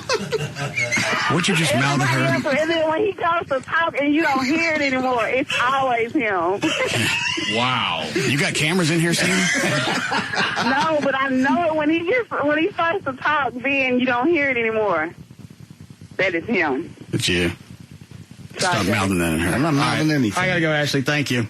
Two different ways. The intelligence that was gathered, either Bush bought it at face value, made the decisions to go over there, or they brought him intelligence and, well, ain't nothing over there. We're going anyway. Because everybody else that looked at the intelligence thought the same thing. Everybody voted the same way. Right. This is something we need to do. It's easy to step back. So either they concocted it, or it was viable intelligence that was gathered, and they moved it. We got it wrong. It's easy to step back. I like to be naive and think we got it wrong, as opposed to, well, my dad wanted to go over there. I'm finally going to be able to take care of this. Yeah. Either way, like I said, everybody thought the same thing back then. Go get whatever's in your nose live and then take it out. Okay. I was listening to one of the shows here over the weekend. Do we need a break? I'll make this quick. Gavin. He's not in his office. Who does the motorcycle show on the weekend? Lee Harris. Yeah. Who are the other guys with him? One of the guys on the show obviously had some booger in his nose about the size of a platter. They're interviewing some guy, and all I can hear is that booger flapping in his nose. Nobody says anything about it. Nobody shuts his mic off. And I'm trying to figure out to see if I can glean who it is. Might be. It's not Lee Harris, because he's talking, and you don't hear any that whistle noise. I know. And I think it was one of the other guys that owns a motorcycle shop, because he started talking, and it got louder. Start whistling. Luddy was doing that the other day when he was in there. Craig, he was like, right in the mic. Oh, he's always done that. I know. Him and Larry North. They just can't help themselves. Wow. And they don't hear it. Larry's got more limbs to feed oxygen to. Break. Yes. All right, we'll be back.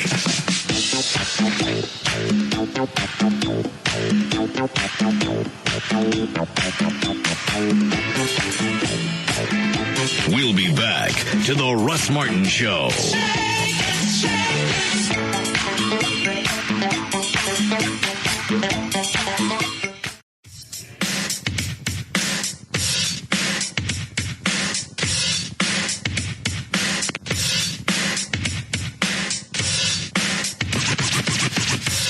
Now, back to the Russ Martin Show.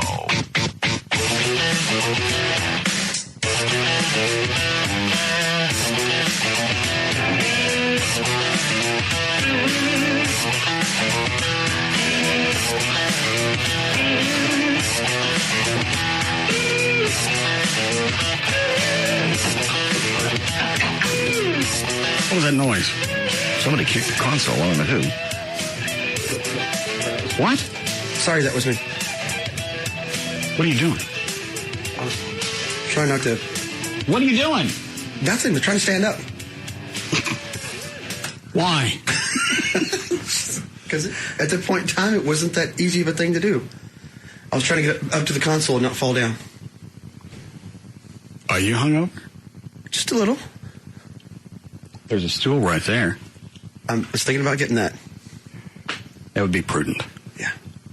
Just stick the legs in your ass. Of course. Then you on the hotline, Dan? Yeah. Okay. Ready to go? All set. What do you got?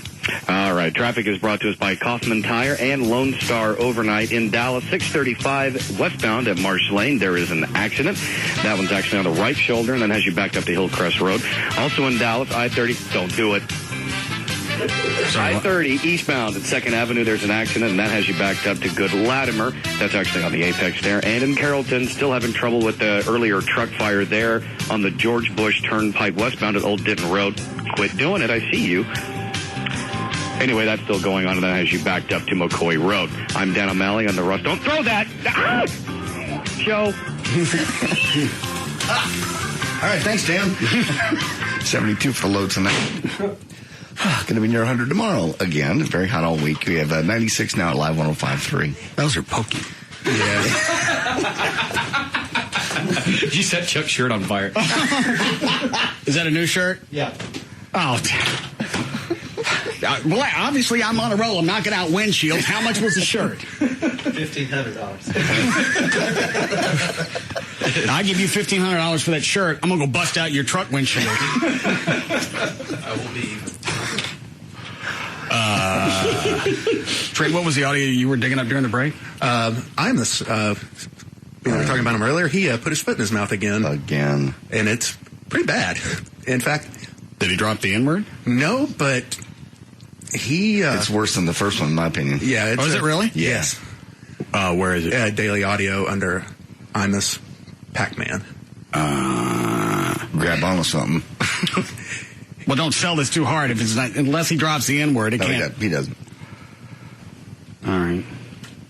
How old is this audio? This happened today.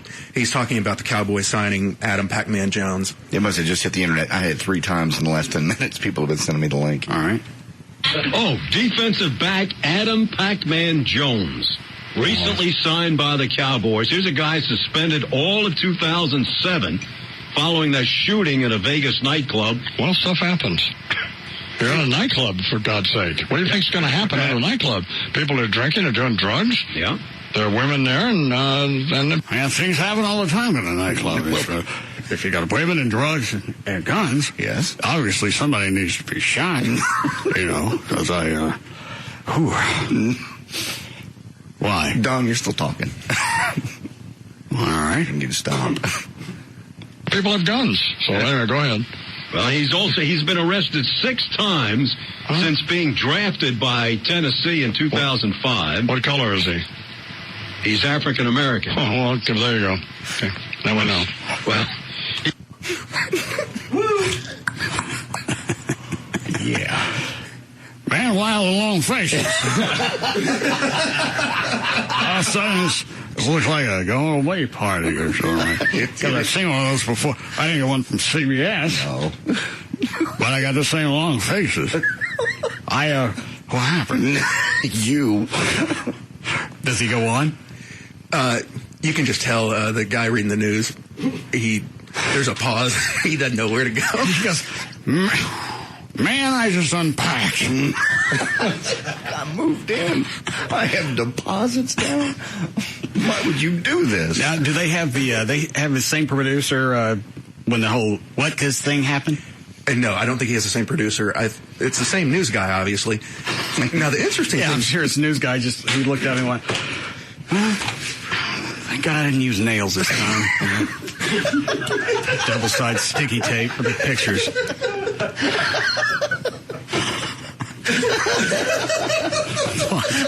Just that. Man, why are you pulling your pictures down? You just put those up yesterday? Yeah, but it's time to go. Why not? Why not? Well, I'll roll the tape back for you later. I was part of the show again? Yeah. Obviously you did. I have you know? Why would he get anywhere close to this?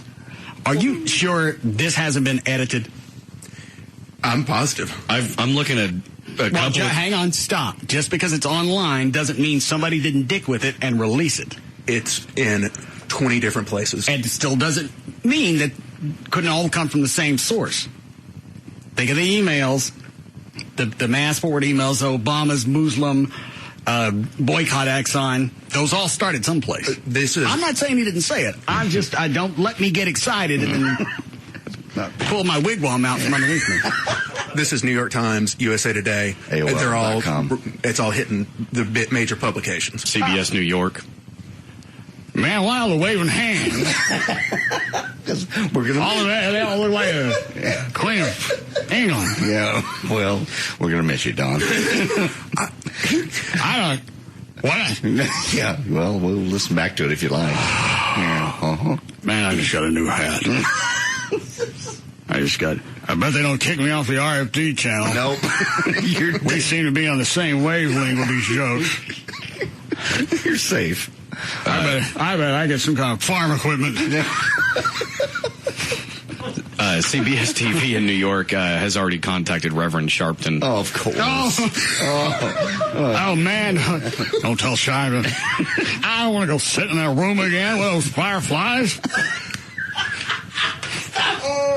Stop with the fireflies. I go to apologize for that old righteous thing. Right. Sharpton gets up during a commercial, leaves me in there with his posse.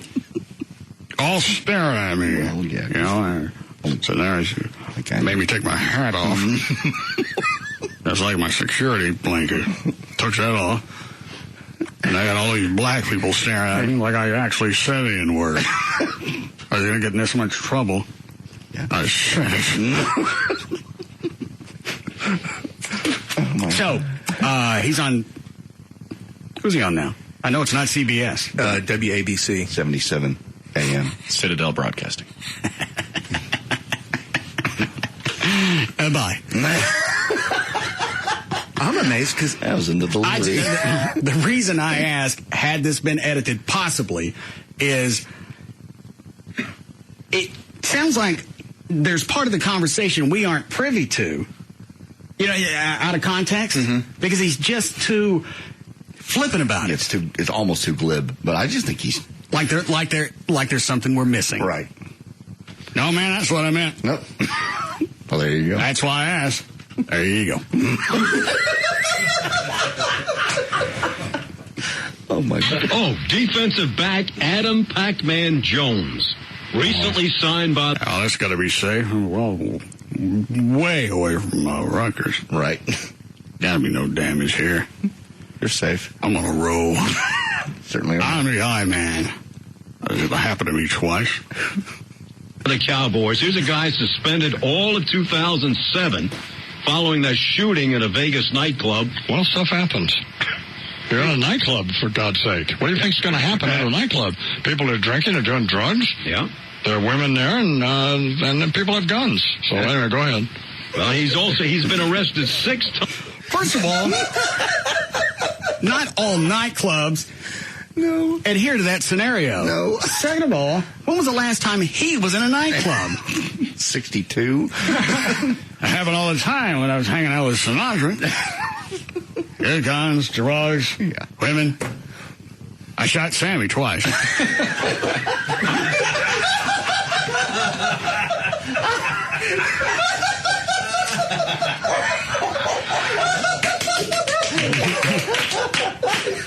Thank you.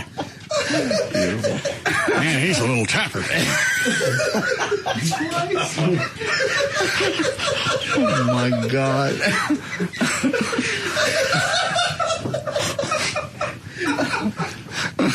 And the great thing is, if anybody comes after me about that, we just tell them it's Imus. Yes, we got the audio. There's Don Imus. Doing it again. Diet Coke burns. I had no intentions of being wildly entertaining. Certainly by accident, not intentionally. Yet my apologies. Maybe it is the acai berry. Possibly. Are you doing anything else different? No. Okay. The last few days, that little anxious feeling about coming to work. Didn't really think about that. I actually ran to the shop. Very seldom will I leave the house during the day. I know, because it makes you nervous. I go work out. I feel like you're missing something. Immediately come back home, flip on the news, go through the internet, the papers.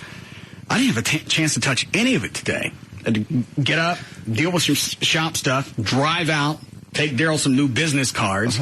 They ran out over at Discount Tire because I got to close that shop. Why? That place was, am I lying, Chuck? Place was packed Saturday. Why would you close someplace that's packed? Daryl couldn't work on my car. Wow. You own the place and you couldn't get your own car worked on? All the bays were full. I had no place to pull the car in. It's a blessing. And then it's just like a constant shuttle from Discount Tire, front end after front end. Daryl turned one away and went, "You're not going to work on my car. You're going to take that front end on." I don't know who you are to piss away $60, but you go get them. So tell Trey. Say, Trey, you were right. I should have bought the machine earlier. Oh, all right. Hey, you Trey.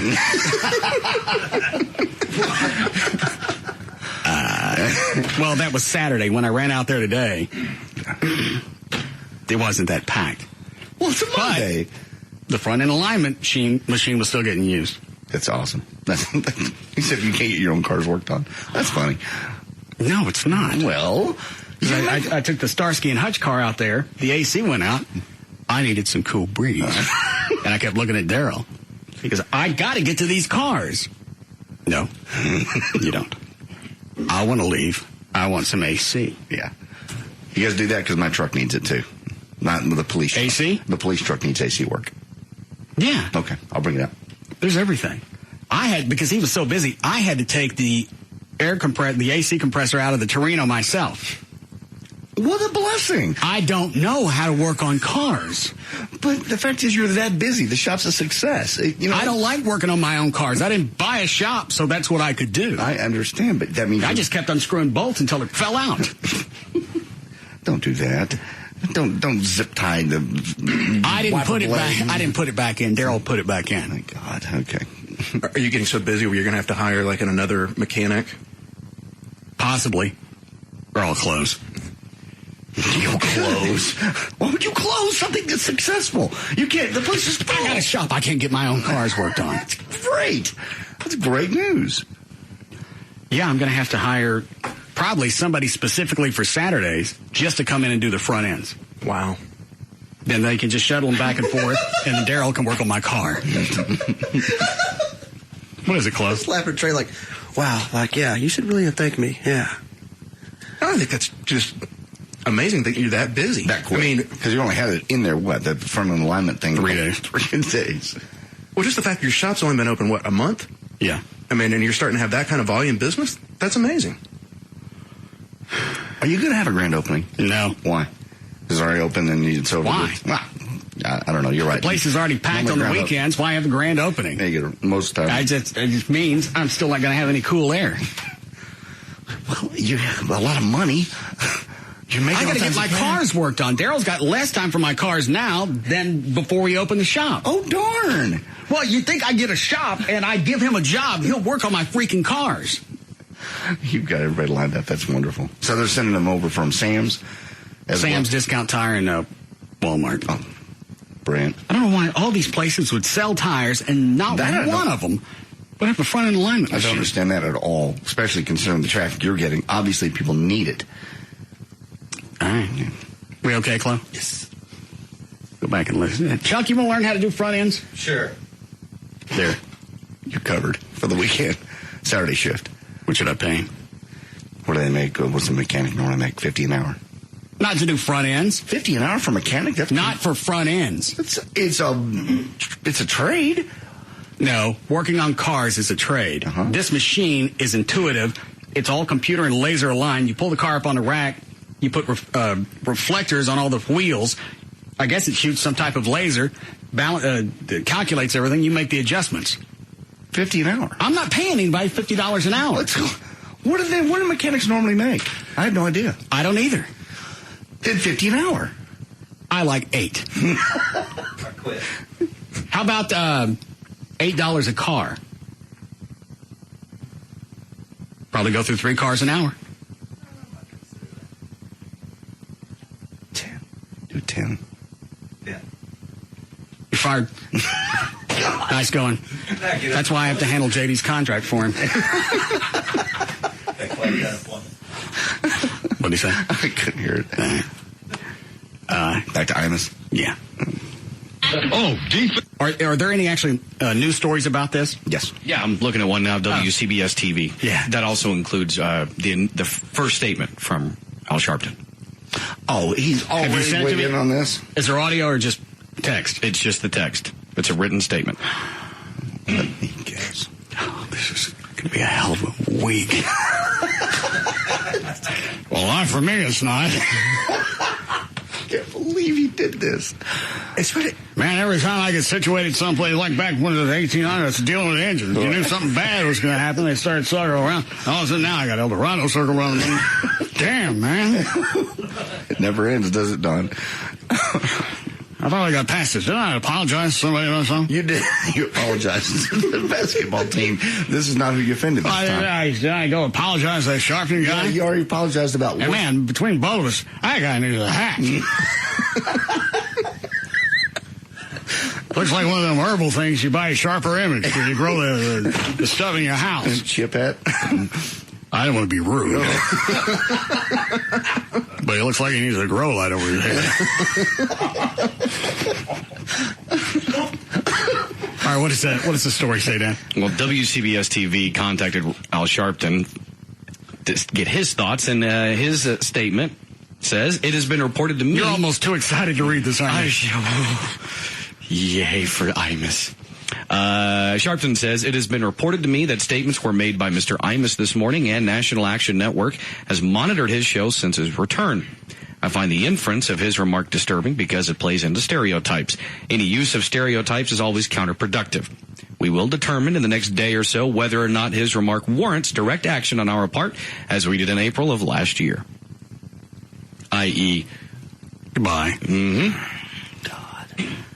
How could he just now get past this entire debacle? Why even? Which I still think he got screwed. I do too.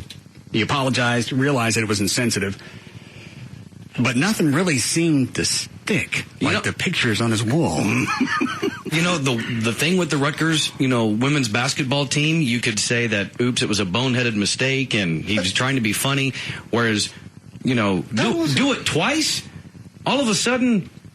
people may have a legitimate gripe against you. Twice in the course of a year. Yeah.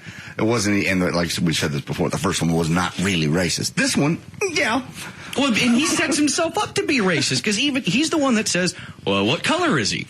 Why in the last year would you bring that up? If you were smart, you would stop there. Yeah. Make no further comments. That way, if somebody came back after you. Man, I didn't say anything about any black people. I just want to know what color he was. I reported a man's name is Pac-Man. I figured it's yellow. I just saw it on him. No, he's not yellow. All right. No, he's African-American. I'm just amazed because he has a black woman on his show now. Why wouldn't she say something or put her heel up his ass? Yeah. If you did that, if she reacts, shoves her heel up his ass, then now it's a bit. And it's not really a social commentary. Yeah, we set that up ahead of time. Man, in the script right here, I'm supposed to have some kind of high heel in my a-hole. Well, you know what? You're fired. You wonder why somebody, knowing what he can do, wasn't sitting on the dump button and get rid of that. It would have never have aired.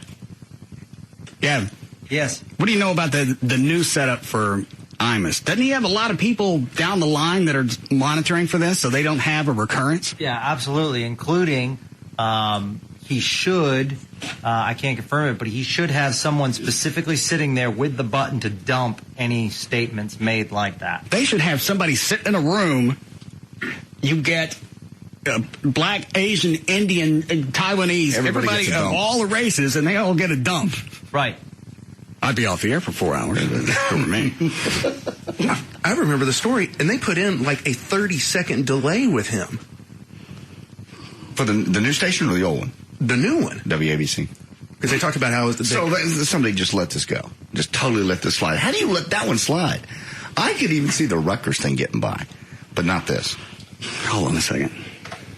Yes, Kimberly. I would like for the two of you knuckleheads to tell me how was that comment last year not racist? But now this year you say this comment is racist. Who are you to call up and call me names? Russ, I love you, but I just don't agree with you right now. Well, first of all, you don't have to be black to be nappy-headed. I've said this before. But my hair's long enough to curl up. It gets really nappy. I'm nappy-headed. Russ, there's a lot of things we can say. How can, you not be nappy? But you know good and well what he was talking about. Let's not try to be ignorant here. Well, I'm not trying to be ignorant. All right, I'll go this way. Had one basketball team been white, he complimented them, and the other one was black and slammed them, then yeah, that's racist. They were both black. He complimented one team and then made a comment about the tattoos and nappy hair on the other ones. If he was racist, he'd have slammed both of them. Right, just like I call you a knucklehead, but I love you at the same time. He said that about those girls, said that they was nappy-headed, and he meant it just the way he said it. There's no sugarcoating. He was just plain old mean and just disrespectful. So I don't understand what... Well, hang on. It can be disrespectful, but that doesn't mean it has to be racist.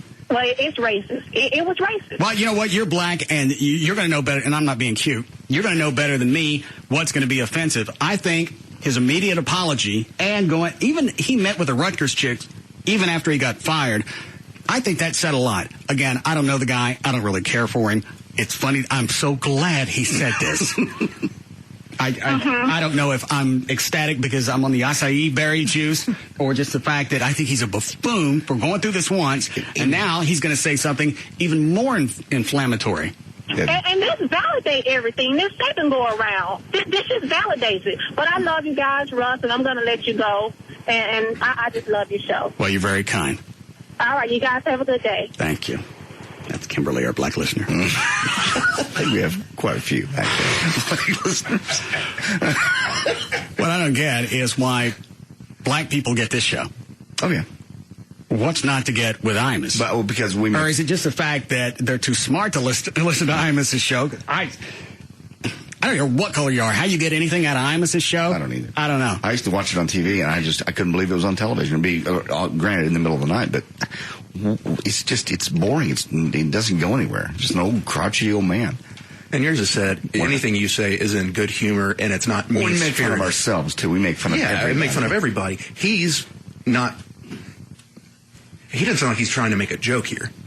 No.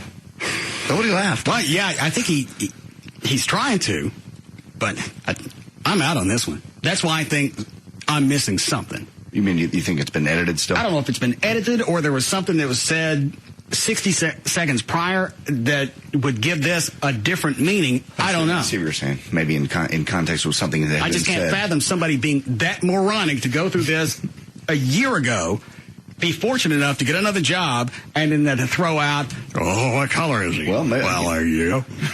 Maybe that's the deal. Maybe that's what we don't know about why he got popped the first time, because this kind of crap came up a lot. And when they had the big blow up, they went, all right, we're done. Gavin, do you know any more about this? That one just happened.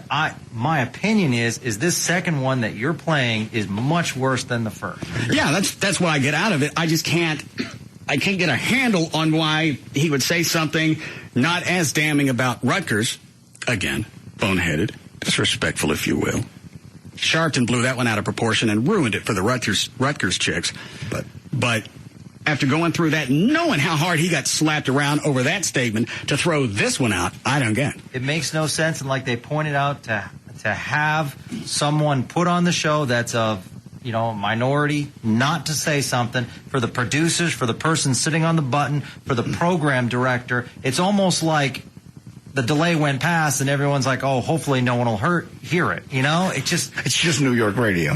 What? Hang on. What are they paying him now? $5 to $7 million a year. Yeah. If you're dishing out that kind of cash, there's a really good chance there's some kind of audience, because he's always had one.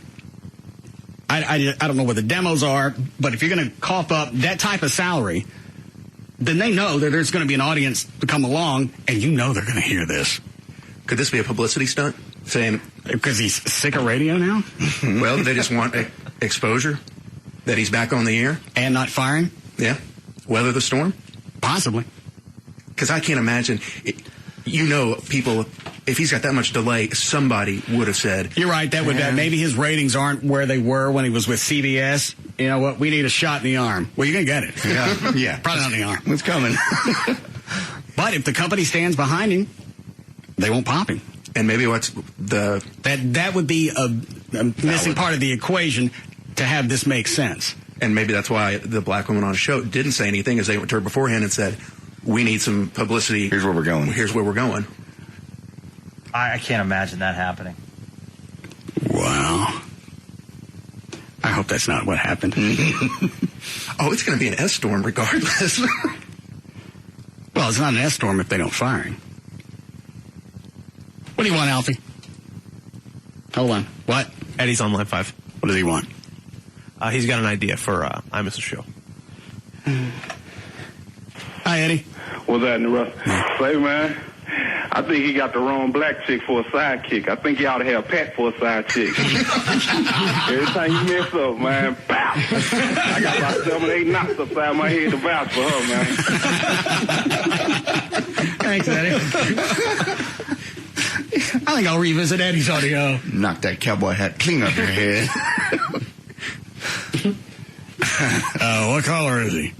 Well, he's African American. Well, there you go. You hear Pat in the background.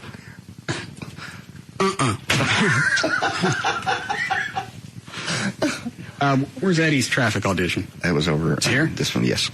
How are you doing, Flo? Great. Oh, you like to sit on that for a minute. Okay, you ready? Yeah, I got this. Come on. A blind nigga does traffic reports. Take one.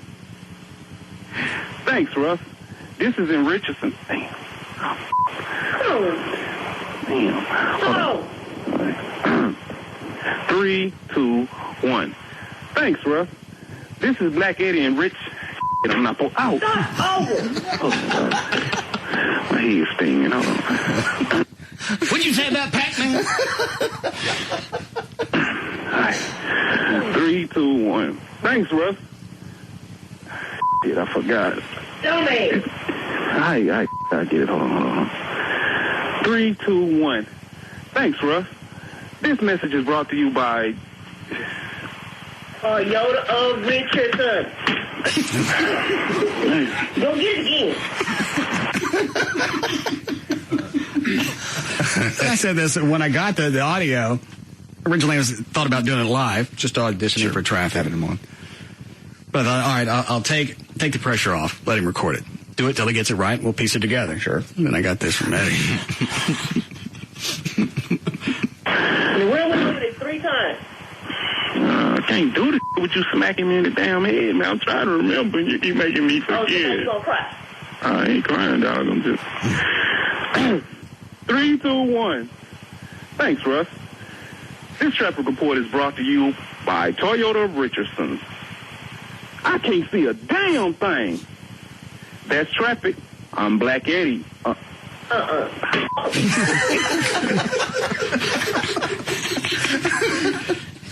She wanted him to say his real full name. Eddie Jones? James.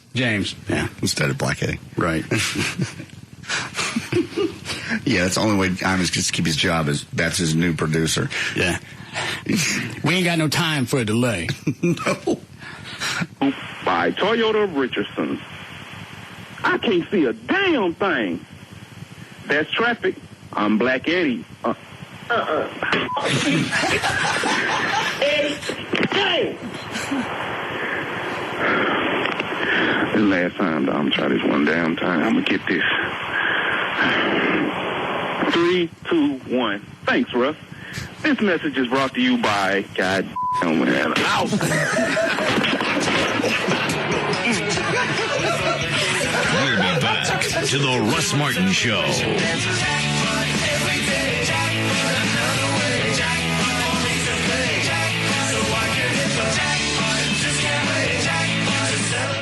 Thanks a lot, rocking you.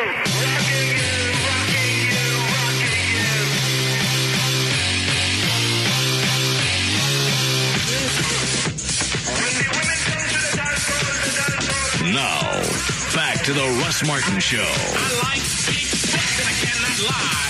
You other brothers can't deny that when a girl walks in with an itty-bitty waist and a round thing in your face, you baby got back.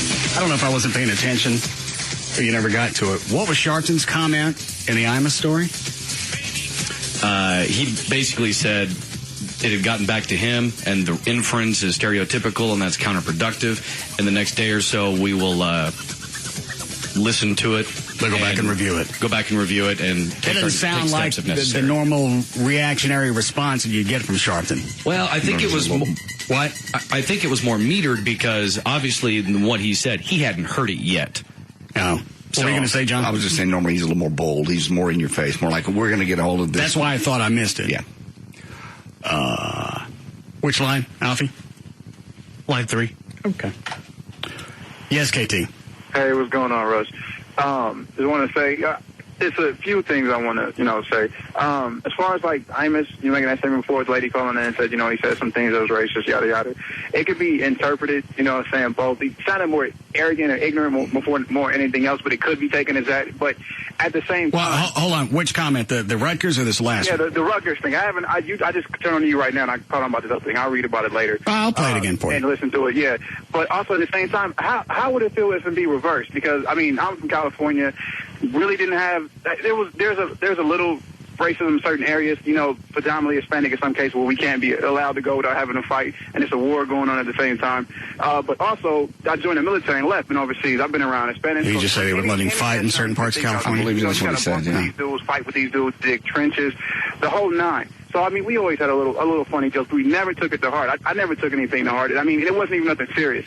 And I was watching Chris Rock. I love to do it. It was great and everything. But how would it feel, when he made it one comment, I'm not looking for Al-Qaeda. I'm looking for, I don't want to say it, but, if you guys watch it, how does that make you guys, feel? Opposite it? Because right now we're talking about what he said against, hang on a second. I'm missing say the entire thing of the Chris Rock. He said, I'm not, because, it went with the whole war and everything. This was, I forgot what stand-up it was, but he said, I'm not looking for Al-Qaeda. I'm looking for Al-Cracker. And everybody in the audience laughed. But I would have felt weird. Because you're ultimately laughing at something that's racist at the same time, but it's a joke. He can be taken as, that's saying mean. And I don't think you can associate the same type of hate and of the years of slavery with somebody calling. You call me a cracker. I don't get anything out of that. No, I'm not insulted. To me, in fact, the Chris Rock line is funny. Right, I'm not saying that's just one in particular, but saying, for instance, if it was around a bunch of black people, they're making jokes and laughing and joking. There's probably one or two white people there, or probably making a joke, probably making them feel uncomfortable. They probably laughing off, nonchalantly, it's funny. But in the back of their mind, that kind of hurt my feelings, but probably won't say anything because they're kind of outnumbered. I know that's happened before to somebody. I kind of say that at the same time. Come on, man, stall them out. Don't say nothing stupid like that because you make us look even worse. I don't. There's not the stigma. Yeah, I don't think stigma. I don't know if this is going to come out right. No, but hang on, I'll give it a shot. I don't think white people are as sensitive to racism, racist comments about whites as blacks, racial slurs to blacks, because we haven't had to live through that. Right. There were, you can go out to flea markets where you can find old print ads, magazine ads from the 20s, 30s, 40s, all the way up into the 60s. Right. Caricatures of black people with watermelons and different products. So it wasn't just something that they were saying behind closed doors. These were national marketing campaigns. Right. So it's that's why, first of all, I don't let anybody white on here, short of JD, say the N-word, because that's just, it ain't ours.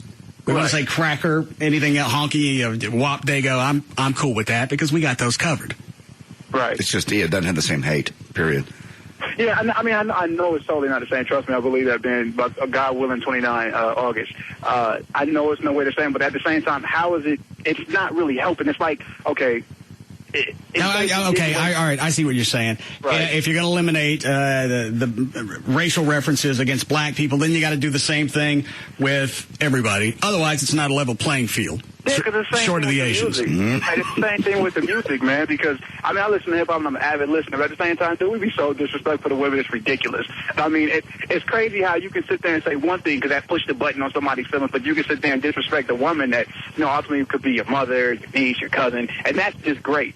it's weird now. It's no separation, dude. If you go disrespect a woman or disrespect any person, it's all the same. It don't matter if you're purple. Or well, you guys, black people don't have the franchise on disrespecting women.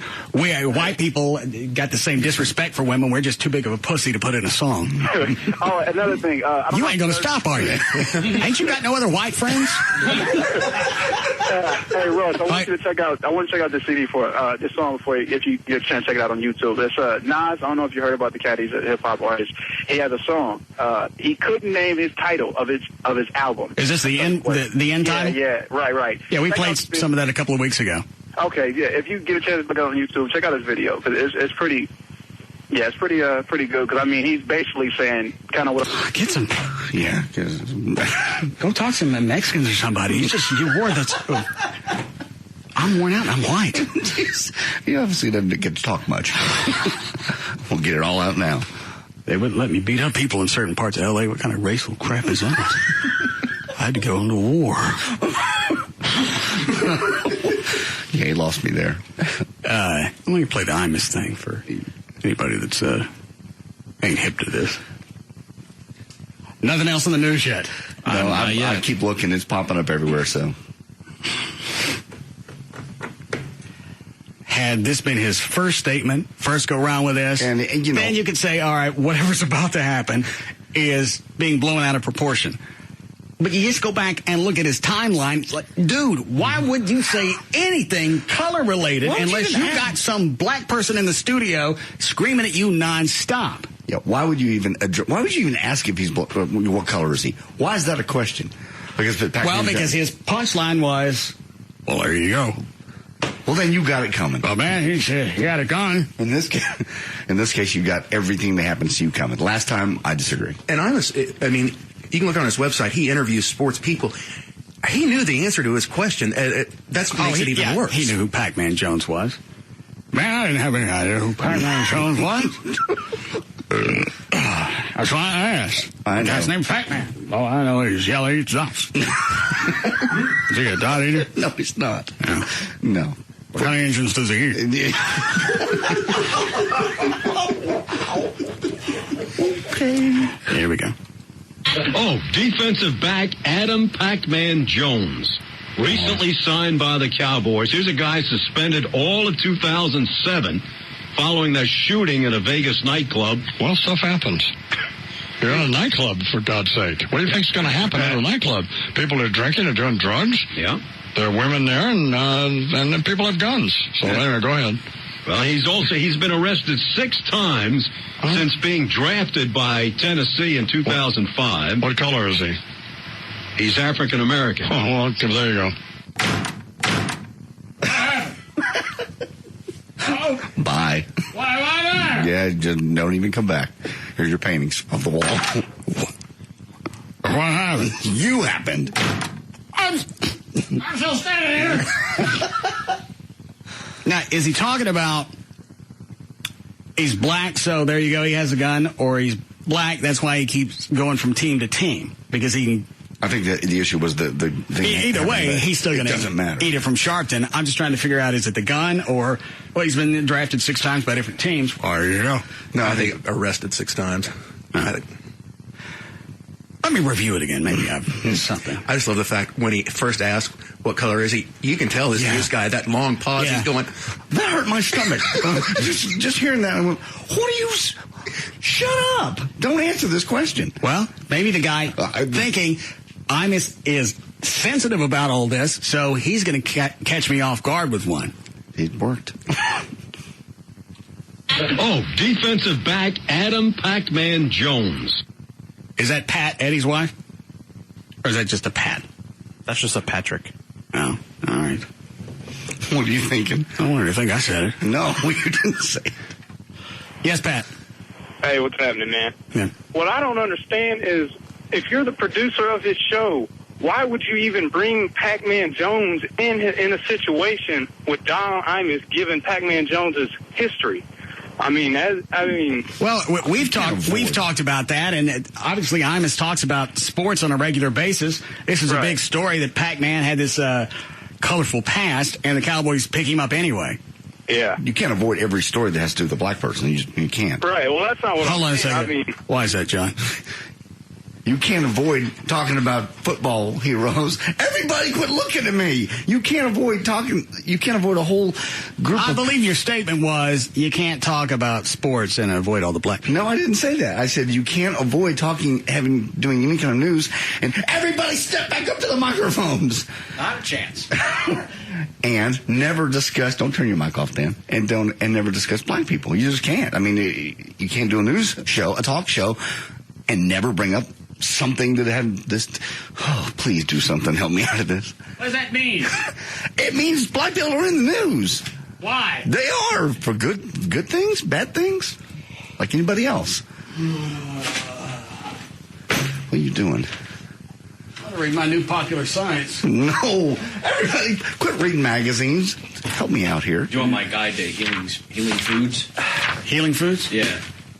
Please, I'll trade you. Help me out. You know what I was saying.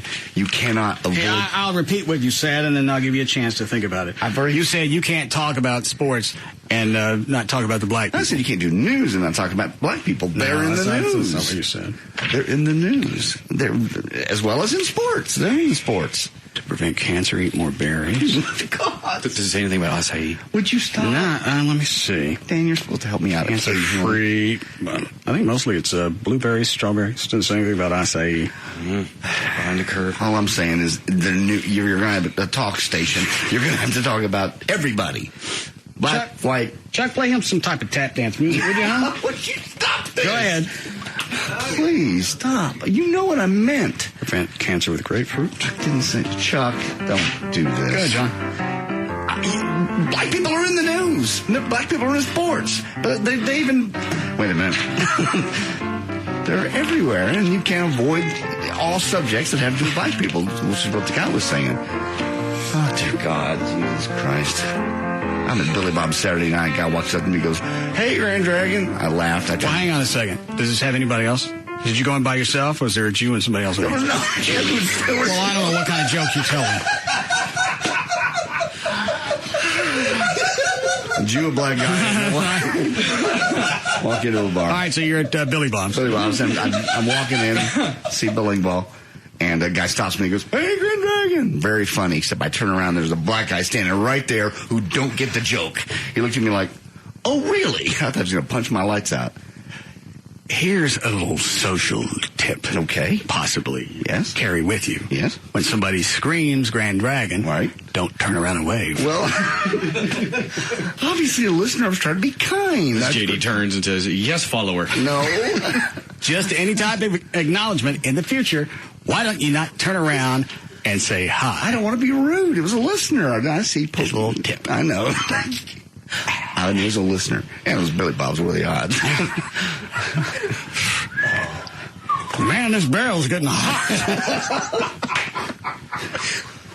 I might have to get a bigger barrel. No. Being silly. What are the odds? Just being silly. Let me listen to that. I think Imus has got me upstage today. You're working hard to close this one for him. No, I'm not. That wasn't bad. Yeah, Don, you are. No, that wasn't bad. Which one? Any of it. All right. Yes, Lazarus. Hey, Grand Dragon, how you doing? Hush. Hey, if you look on YouTube, they had just finished doing a story about higher arrest rates with African Americans, and I mean, it was literally 45 seconds before that story, and he was making a point. What color was he? Oh, there you go. All right, so that was the story that led up to that one. Yeah, that was like directly, literally 45 seconds before what's on the air right now, what everybody's listening to. All right. I knew that. I don't think it's going to get him out of trouble. Thanks, Lazarus. No. I don't think it's going to get him out of trouble, but I knew there was something before that had to lead into this. That makes more sense, yeah. To give it a different, at least a slightly different take. And his point is he's going to say, "You took me completely out of context. I was referencing something that had been said earlier.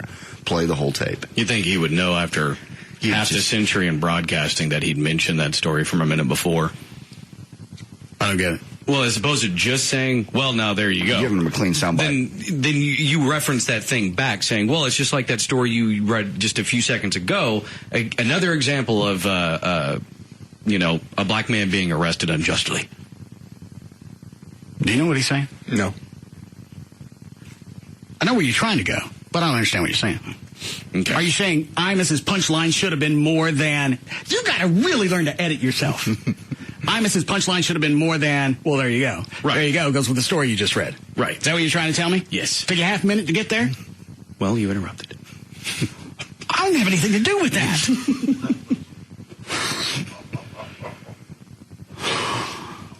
Talking to Dan Lewis?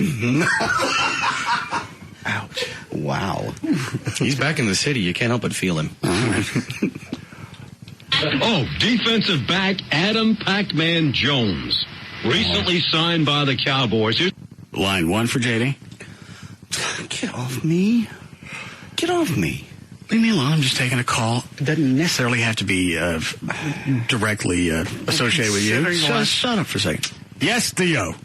Hey, JD, I'd like to know why you feel that black people are always in the media when we only make up 10% of the population in the United States. Maybe he thinks you're industrious. Exactly. JD, come on. That's it. I'm saying you can't avoid talking about black people. You said you can't avoid talking about black people in sports. I don't believe I had sports part. Theo, isn't that what he said? Yeah. Thank you. So you're saying that black people are dominating the media, but we are a minuscule portion of the population of the United States of America? Didn't say you were dominating. I said you can't avoid talking about black people or white people. Well, how can you not avoid it? I mean, we don't even make up the majority. Come on, JD. Then 10% of the show would be about you guys because you're 10% of the audience. So 10% of the time, I'm going to be mentioning something about a black person. And you can't avoid that totally and do talk radio. You said avoid. Avoid means more than 10%, JD. No, I said, yeah, you can't just not talk about anybody that's black. That ain't what you said. That's totally what I said. I'll take it from here, Theo. Oh, Thank you. Jesus Christ, help me out. You said you can't talk about sports and avoid black people. I don't believe the sports part was in there. Did I get it wrong? No, that's what he said. Thanks, Trey. You're welcome. Maybe they'll do a split screen with you and Imus on the news. How we doing, Claude?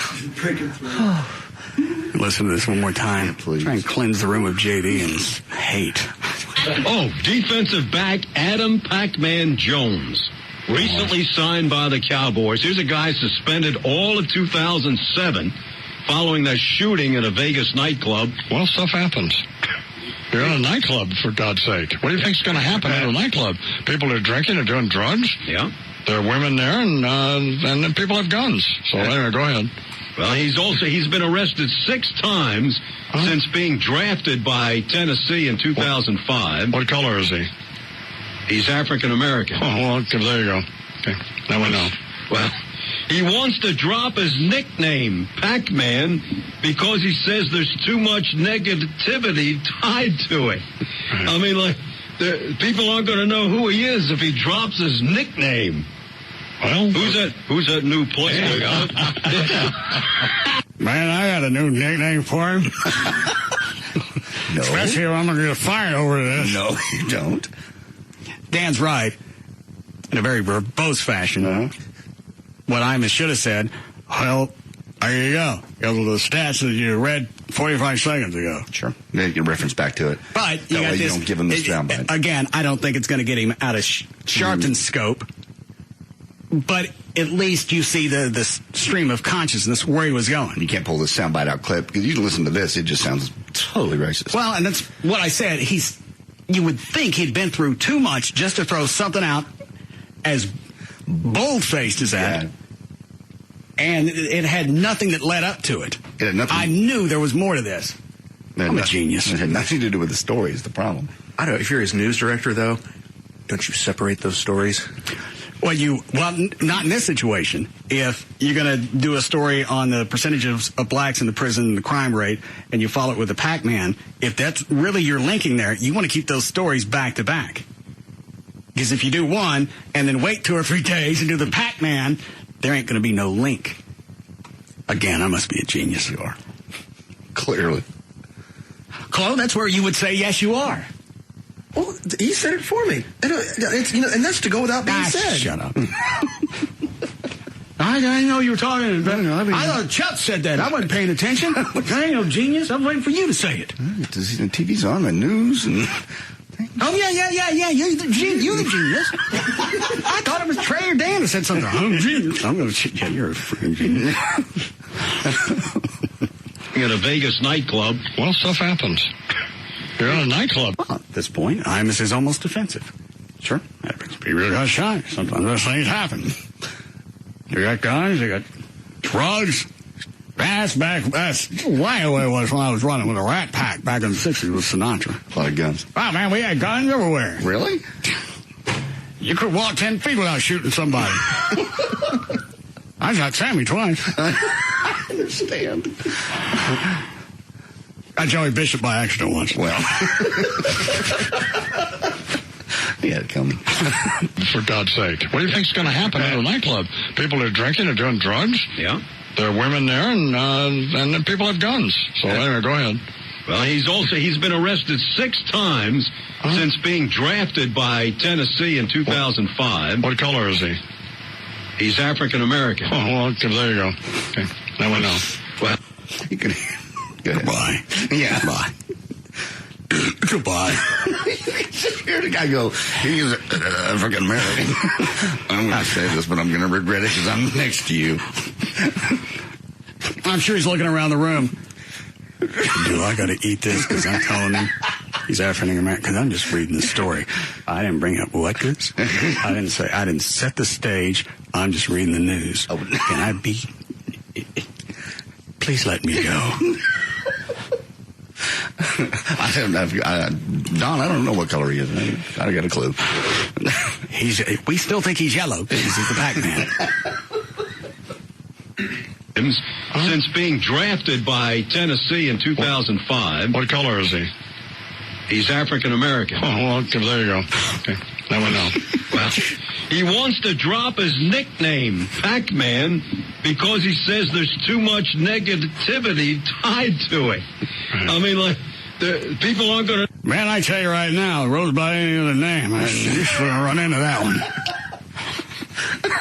You see how close you are to him, though? Even the grunt, he's listening. He's going... I haven't really paid that closely attention. You nailed him. I just throw a couple of chalk pouches in and go. We need a break? Yes. God.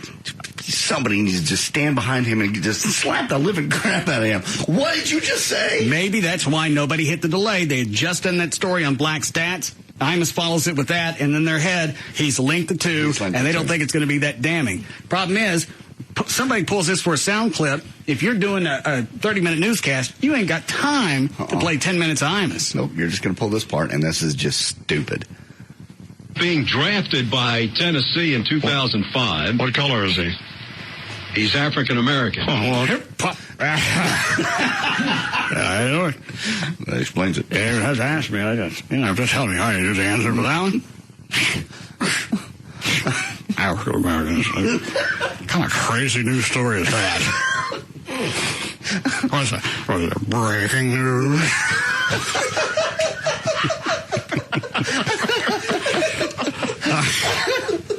We'll be back.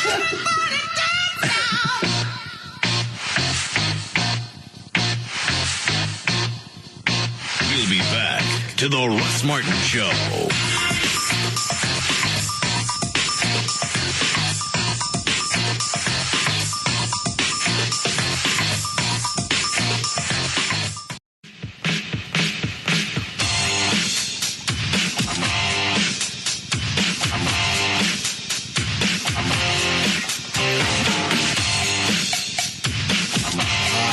Now, back to the Russ Martin Show.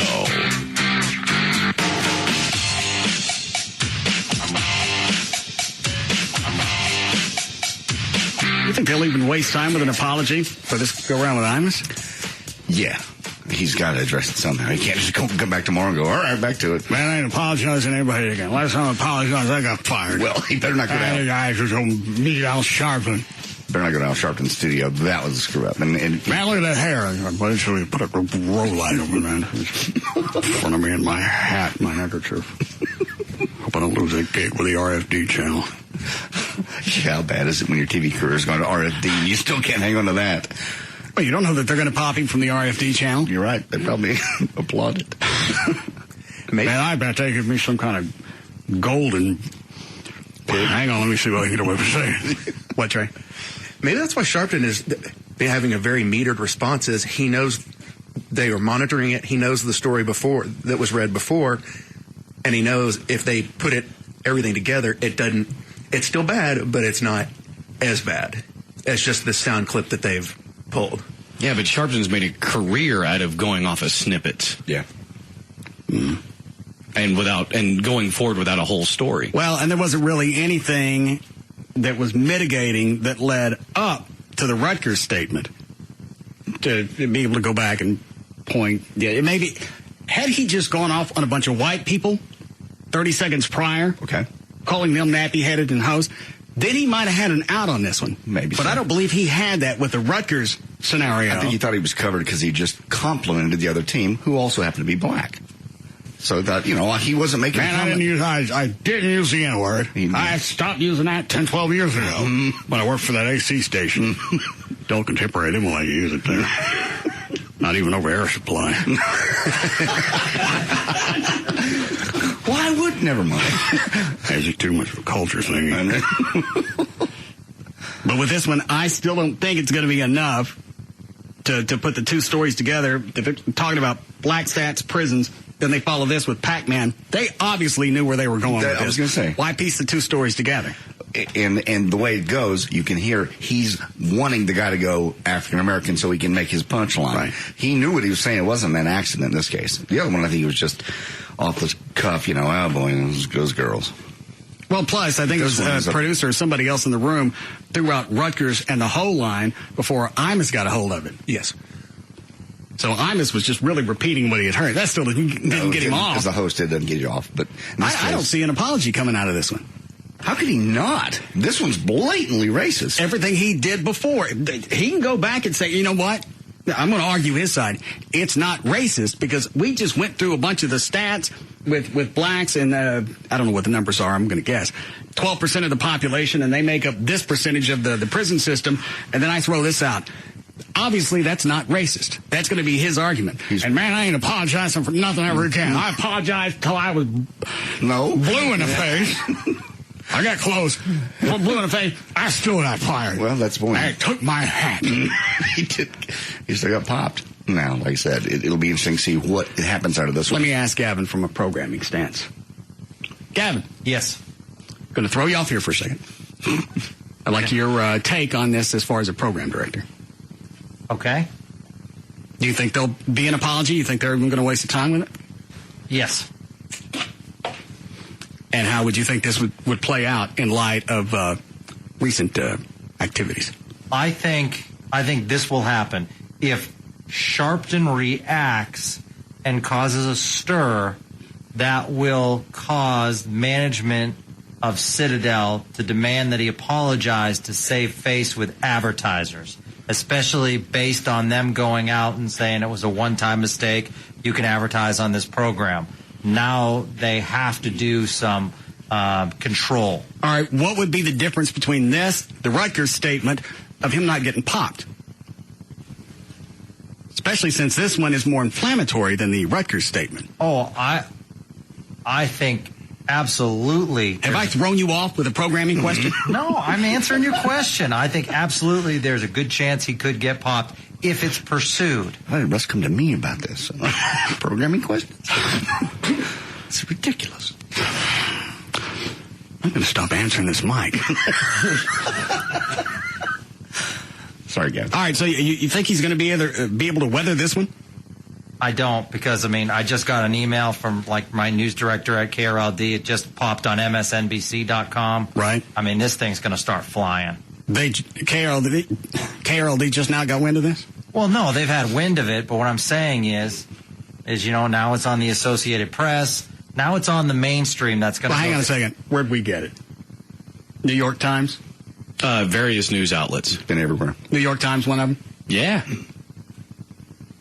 Is that mainstream enough for you? Yeah. Well, we had this a couple hours ago. Well, I understand. My news director's doing this from his house. It's not like that doesn't mean it's not on KRLD. He was just giving me the heads up. Why don't you make him come to work?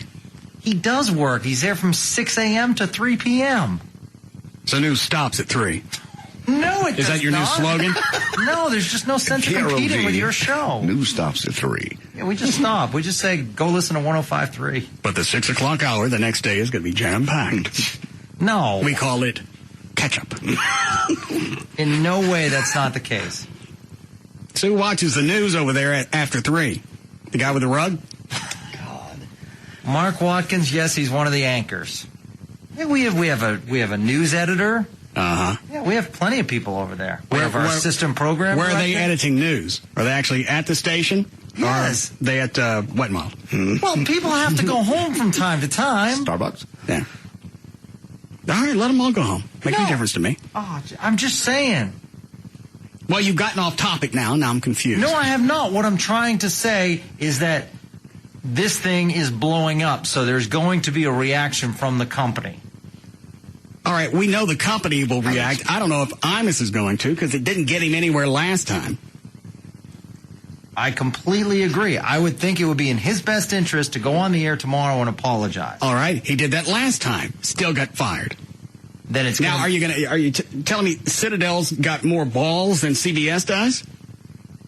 I'm not saying that. No. Well, it sounds like what you're saying. I'm saying I'm not trying to be, again, I'm not trying to be facetious. I'm trying to get an answer, and you're dancing around something. Either I've caught you at a bad time, or I asked you a question that's well out of your arena of expertise. What I'm saying is that I truly feel as though that company will react. I got that part. Yeah, based on the advertising. All right. Yeah. I don't think Imus will apologize. I think you will. The company may issue a statement and say, Don Imus wishes to convey this. Okay, you're saying just he won't come out and give you the photo op? No. The only thing he would be able to come back and say, I'm sorry it came off that way. Here's what I was referring it to. That's what I see him doing. If there's something else. That might be enough to skate it. Yeah. If you can throw it back. But if Sharpton grabs a hold of it, ain't nothing going to change. He's going to get popped again. And man, I told you last time, I'm tired of apologizing to people. And I was walking up and down the streets of, where do you live? New York. New York, apologizing to every black person I said on the outside chance that they were offended. Now I'm doing it again. And get on the air and go, well, if I've offended any black people with guns, I'm sorry. Cruel and insensitive statement, and certainly not something we should subscribe to. No. So I prefer not to get shot. I think he'll apologize, but I think he'll dig in his heels after that. And I think Citadel probably learned from CBS saying, there's going to be another news piece soon that will take the attention off this. Maybe wait and see if something overshadows it. As CBS should have done.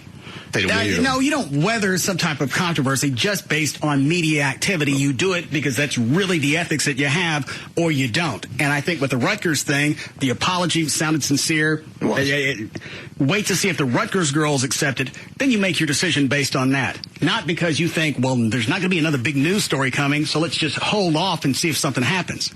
If you're going to be ethical about it, that ain't the way you play it. I hate to be the voice of reason. And piety. It doesn't well wear on you. I don't like wearing it. It's like wearing corduroy. I understand. Dan, you want to try it? No, but 6:40. Yeah, I just told Chuck that during the break. I went, when the hell did it get to be 6:30? It's just been a great day. It's been about 11 minutes ago. I understand. All right. Dan, you want to try some news? We certainly can. Man, you got a story about that Pac-Man? No, I think we glossed over that one. Can we talk about the cadaver for a moment? No. Okay. Because it was supposed to come today, and now they got to find us a new one. What happened to the one we had coming? Besides, you can't say it died. Obviously, the place that we're getting the cadaver, or supposed to get the cadavers from, have other things that they have to do with them. Sure. It's called research. You can't say research. But on cadavers?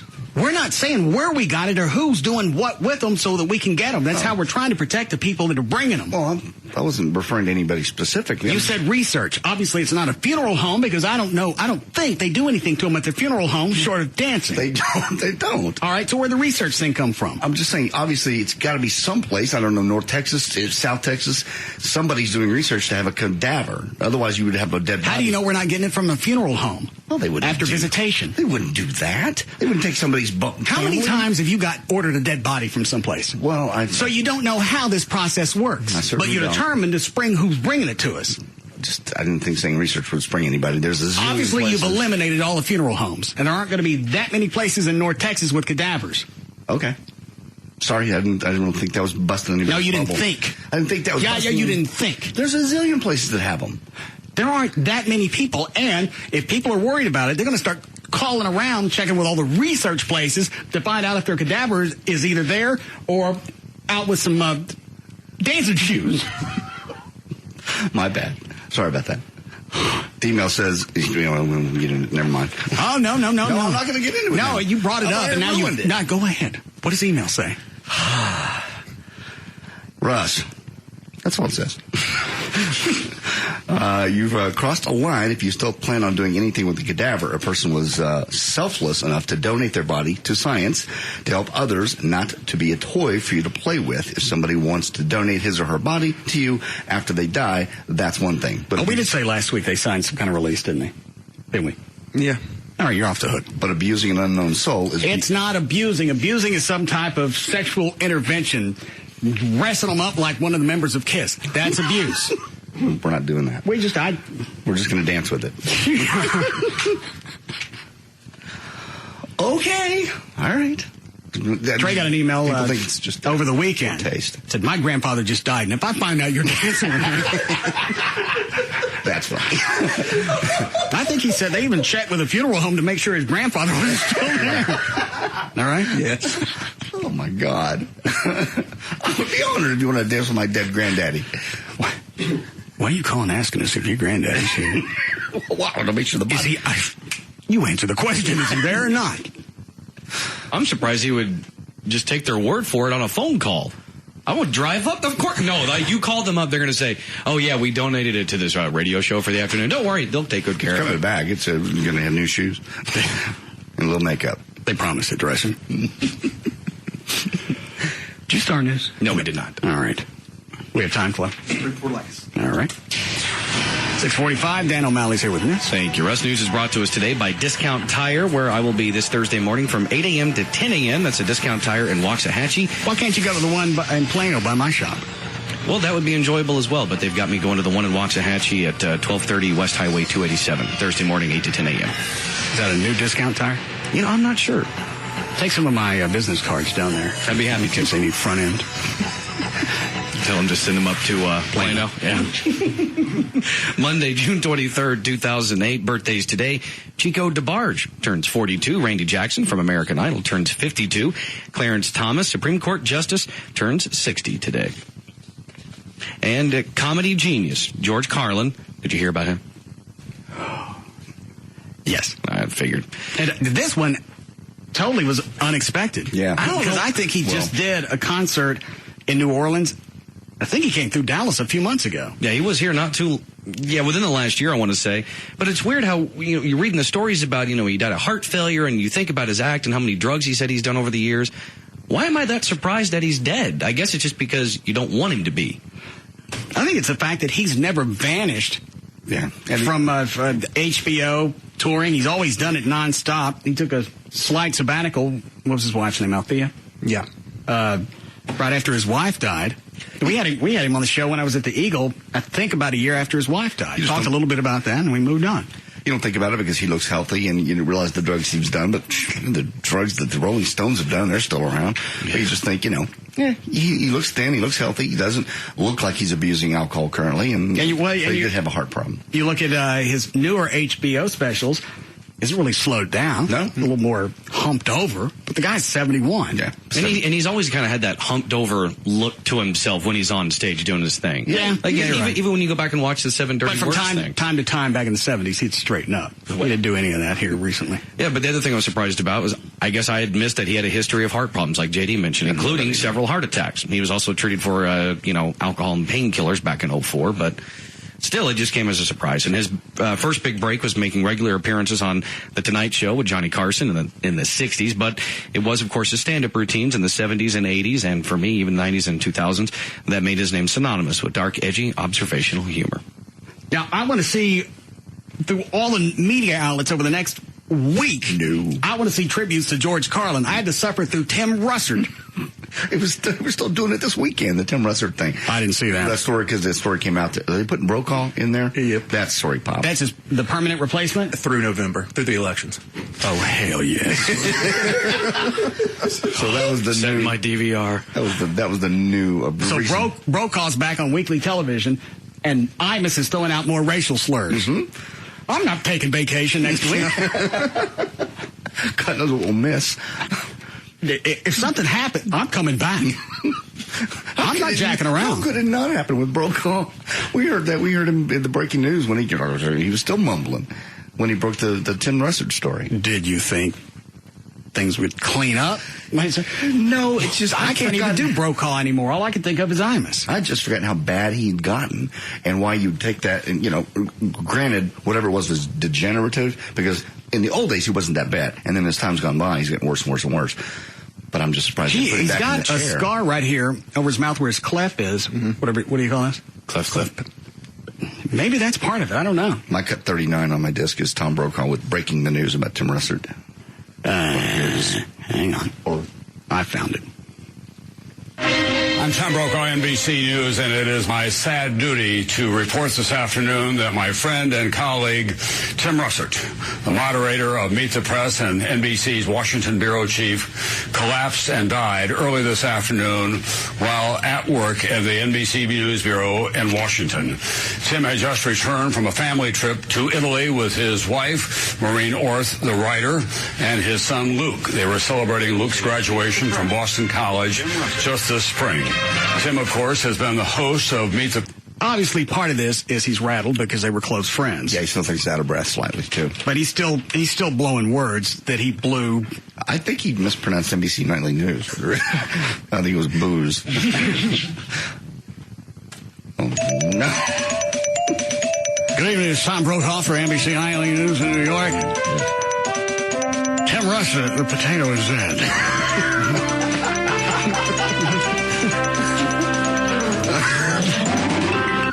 He's not a potato.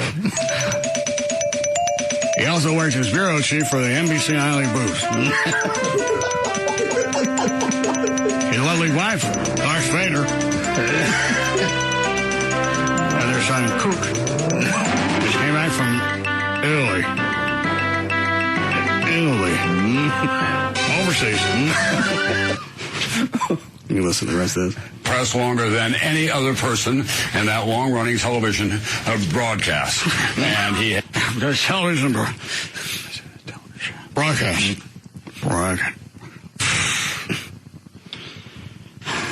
Please tell me he wasn't born in Perugia. Because I'm just going to have to change that to Palm Springs. Has been a very familiar face on this network and throughout the world of political journalism as one of the premier political analysts and journalists of his time. Tim, 58 years old, grew up in Buffalo, and he wrote a #1 best-selling New York Times book called Big Russ and Me about his childhood and especially about his relationship with his father, Big Russ. That was followed by another #1 New York Times bestseller called The Wisdom of Our Fathers. That book was inspired by the many letters that he received from other... How long does this go on? That's about a minute 20, the whole thing, I think. Why? I remember the many years. Yes? Hang on, that's Imus. There's a little correlation. I remember... It's still Imus. I can't do this. I'm going to have to get away from... Hang on. Their children talking about their relationship with their father. Now, all I can hear is Imus and engines. Maybe start off with the Tom Brokaw NBC Nightly News. That kind of gets you into it. I just slurred. You can't even say it without going, oh. I'm Tom Brokaw, NBC News. This is my sad duty to report this afternoon that my friend and colleague, Tim Russert Potato, the moderator of Meet the Press and NBC's Washington's bureau chief. All right? No. He's not a queef. Why do we have a burro and a... He's a chief. We had a donkey? No. Well, why was he in charge of donkey farts? That's bureau, Tom. Bureau. Look like burro. So it says on here, Washington's borough. He collapsed and died earlier this afternoon while at work at the NBC Blues Borough in Washington. I remember many years of him Washington's friendship. There you go. I tell you, he was the one that taught me into the three-way with Connie Chang. Talked you into the three-way with Connie Chang. Yeah, what are you, deaf? I'm not deaf, no. Just trying to make sure I got the right story. I tell you about her being a wild bitch. No, she's a wild bitch. Come over to the house, put on a negligee, and drive her car through my windshield. I didn't know that about Connie. Did I tell you about the Roy Clark plate job?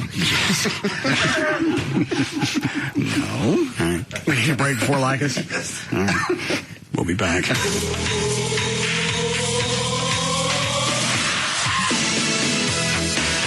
We'll be back to the Russ Martin Show.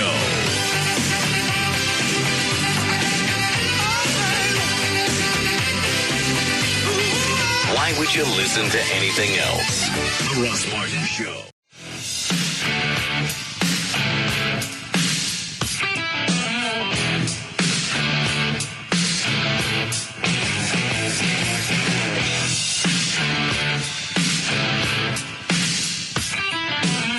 Now, back to the Russ Martin Show.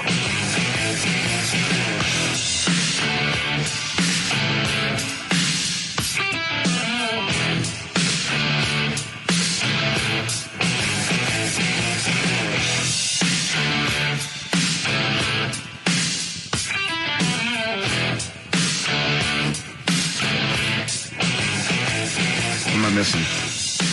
You guys are laughing about something. Be Imus's new theme song. No.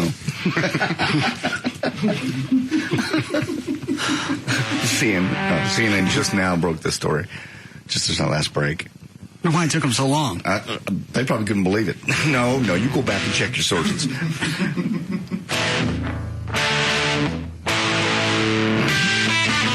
nice. That's good. The blacks are back.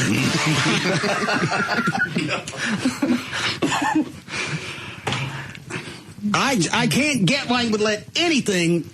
Why you didn't even ask color coded come out of his mouth? Well, yeah, why would he even ask that question? He knows the guy. He knows he's black. Why? And you even hear the guy he's talking to go, he's an African. What color is he?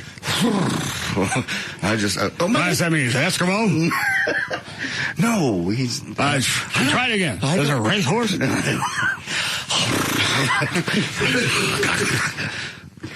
Yeah, you're right. You can hear in the audio. Yeah, But the news guy had to know that's where Imus was going to go. You read a story on black stats in the prison, and then you follow this, and then Imus throws out, after all the incidents with Pac-Man, well, what color is he?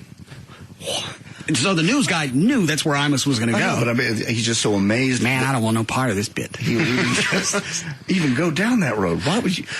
Man, what color is he? Why do you read it? I'm taking a break. So when Sharpton gets here, I'll be in the clear. African American. There you go. You church mothers. That ain't Imus. Oh. What is this? That's new Manning audio. But you said he stopped putting out new stuff. He went on vacation. I threw that out. That's what I said.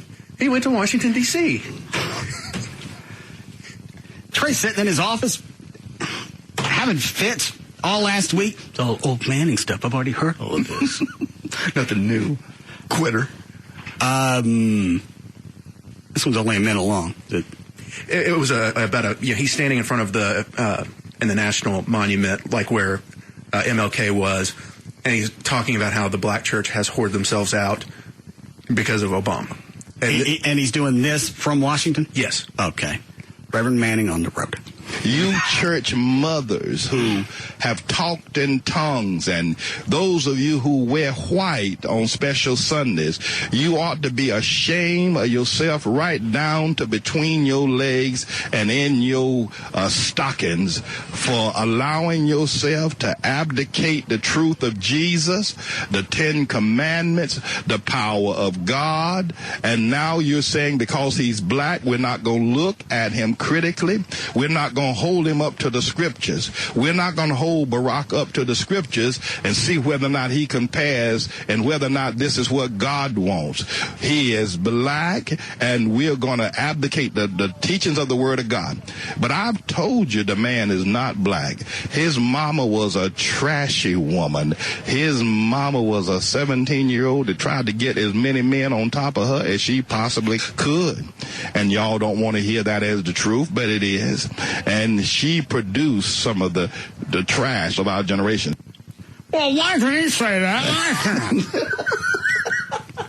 Didn't he just call them a bunch of whores? Yeah. Pretty much. Well, what the hell? That's not fair, is it? Because he's a preacher, and it's the Word of God. It's not his words. Man, that ain't the Word of God. That's the Word of God. That's what he said it was. Holds the Bible up. That's the Word of God. I don't know. Sorry about that. You're out. Well, I'm not going to apologize. I'm not saying anything to anybody. You need to apologize. I will not. You need to apologize. Unless one of them comes at me with a gun. That's very possible. Well, then I was right. All right, so now it's hit just hit the networks. Mm-hmm. Everybody's got it. If he's going to do anything, it's going to happen tomorrow. I got it. He's got to address it. I got 250 says he don't. Doesn't say anything about it. He might say something about it, but I don't think he'll apologize. I'll take that bet. I will take that bet. Anybody else? I'll take it. He's going to have to apologize. He may not want to, but he will. All right. I'll go up to $5. Okay, $500. That he will apologize with an explanation. All right. Now, I'll say that he'll address it, talk about the story that led up to it, then the comment. But never say, I'm sorry. Not outright. You're leaving yourself too many holes here. That's what I do. I know you do. All right, I'll say there'll be no apology as far as, I'm sorry if anybody took it that way. Because that's an apology. That's an apology. All right. Dan, which side? That he'll apologize. How much? I'll throw in 50. Trey? 200, he apologizes. For the way, if his comments were misconstrued. So that's an apology with an explanation. Well, that's not really an apology. If you misconstrued what I said, really, that's your fault. That's not mine. I'm sorry, you're stupid. That's what that says. I thought that's what you were saying, that if I'm sorry is in there, because that's what I think he'll do. I think he'll say, I'm sorry if you were misled. I'll make it easy. If he says, I'm sorry at all, I'm out. Okay. But if he says, I'm sorry if that was misconstrued, that's not an apology. No. That's telling people they can't understand him. Yeah. You didn't hear the whole sound piece. You just heard a little clip. How much for you, John? I'm in 5. Okay. Chloe, you want some? Yes. 50. That he won't apologize. Well, Chuck? 50, he'll apologize. Obviously, I'm out on this one. Alfie? 20, that he'll apologize. All right. I'll cover all the bets. Okay. Trey, you want to check with your bookie, see if they're taking anything on this? I'll check with them tonight. Don't they cover almost anything? It's so fresh, but yeah, maybe by tonight they'll have some odds up. Okay. Anything else before we go? I did have one thing I wanted to throw at you. This out of Australia. Motorists had to swerve to avoid a man asleep at his rascal. Where was he? Australia. I got that. He was on the highway. He was in a turn lane. Which lane? The left turn lane, I think. Oh, he's a left lane. Motorists had to swerve to avoid a man asleep at the controls of his motorized wheelchair on a North Queensland highway. Police found him to be... I'll see if you can guess. Asian? No. Oh. How many times over the speed limit you got to be asleep in your rascal on the turning lane of a highway? You meant to say alcohol limit. Alcohol limit, yes. Oh. What percentage of BAC? Okay, how drunk was he? On your rascal. Mm-hmm. All right. Already drinking and driving. Yeah. Okay, that's bad. Left lane. But he's also on his rascal. 0.08 is legal. 100%. Actually, more. He allegedly blew a .301, more than 6 times the legal limit. God. Hallelujah. What a pussy. All right, you big fag egg woman. I laughed about that all weekend. We're going to have to go back and explain it, why that's funny. Dan, did you pull the clip? Yeah, I did. I emailed it to you earlier. All right. I see it. And I love how in Clo's world, this guy's he's a puss because probably he fell asleep. Chloe would still be rolling on the highway in his rascal. How much of the clip did you pull me? It's about 2 minutes. So it's about 1:20 where Chloe gives the egg woman clue, and then the next 40 seconds are everyone losing it. So you can skip Is this ahead. going to be as funny this go around? Yeah. Oh, all right. I left all the weekend. password is Batman. All right. Every go ahead. 10 points. Pass or play. Come on. I'm going to... we get 0.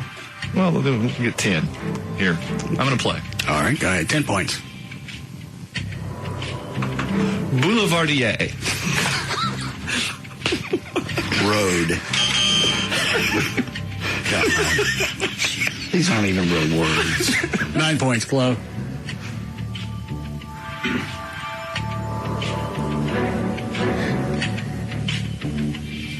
I can't get past that.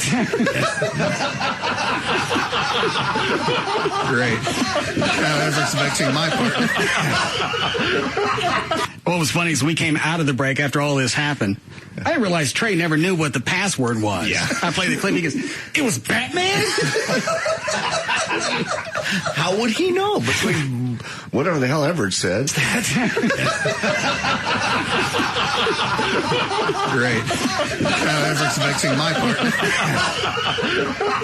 Finally, evenly matched. And I'm trying to mouth the clue to Chloe. Yeah. Just so he's got something to throw out. So I mouth out Catwoman. Sure. Looks at me twice. Mm-hmm. Repeats it, mouthing.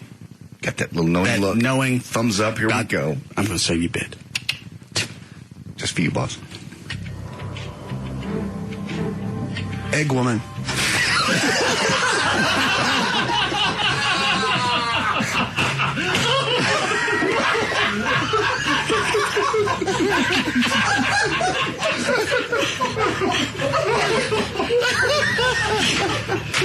You never watch Batman? You know egg women on Batman.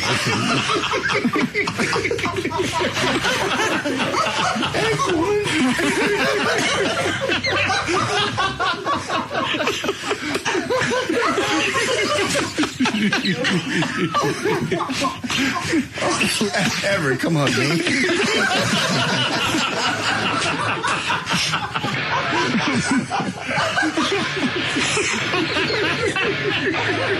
Is that all of it? Yeah, it just fades out there. Oh, my God. Egg woman. Egg woman. Eggmobile, egg cake. Oh, serious. Egg a ring.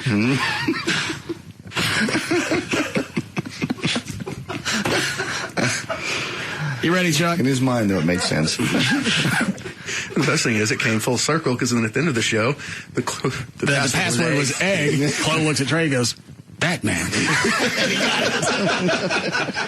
Trey goes, eggs? All right, Chuck, let's go.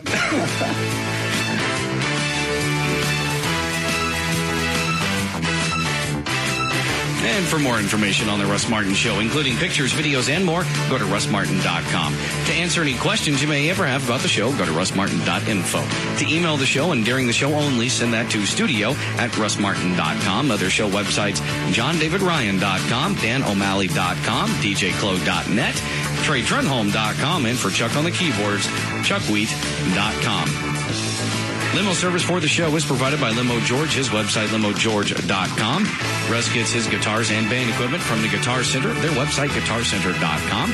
The official liquor store of the show is Majestic Fine Wine and Spirits. Hold on. What, Chloe? Sorry. So could you please play the clip again of Bill from Fort Worth? Is that what you wanted? Yeah. I was looking to see if I still had it. Well, where would it going? Yeah. When you called in Ernie and Jay? Well, they emailed it to me. I didn't know if I deleted it. Oh, okay. Play it. Play it. Why do you guys get this much out of a bit that I started 25 years ago? We love Bill. First of all, Bill's a very, very great character. You didn't know any of the original bits. I've heard that before. Yeah, I've heard you do Bill. Why didn't you stop me? It's funny. It was 20 years ago. We understand that, you wouldn't be doing Bill from Fort Worth today, except for now. Gotta find more samples of that, Trey. They're supposed to be coming. I'll pay for them. Of me from the early 80s? Yes. A bunch of air checks from me. Don't you have any of JD? Actually, yeah, working on that too. What? Huh? Did you ever do any characters? No. Oh, God. What have you found? What have you found? Did you do any characters? Were they precursors leading up to today? What have you found? Would you like some cookies with cream? Okay, great. Now I have to worry about that. All right, let me play this and go. We're late. Is the country... Let me jump ahead because they sent me a clip that was too long. Talks about the mortgage crisis, how bad that is. Now, here's the key question. Ernie and Jay, they're talking about the economy and polls. And the poll that Jay's reading from says people don't think things are that bad. No, most people don't. 72% said good. 72%. So which is it, Roy? Well, let's grab some calls. Let's go to William in Fort Worth. William, welcome to KRLD. Hey, William. Hey, and Jay, it's Bill from Bill, we have 60 seconds to make this happen. I want to say that people are crazy. My business has been booming since over the past year. Why would they say things are falling apart? I don't know. I can't imagine, Bill. That's the question. I take pictures of cats and people are still coming in for business. I'm sure they do. Would you like No, I don't want a picture of a cat. I know where you're going with it. Go ahead, Dan. The official liquor store of the show is Majestic Fine Wine and Spirits. Their website, majesticliquors.com for location info. And the official site for Live 1053 is live1053.com. People pay a lot of money for me here. All right, see you guys tomorrow.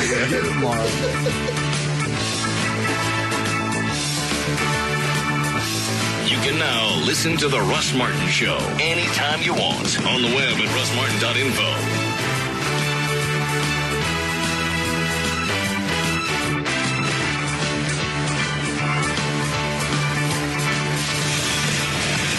The Russ Martin Show rocks the Metroplex.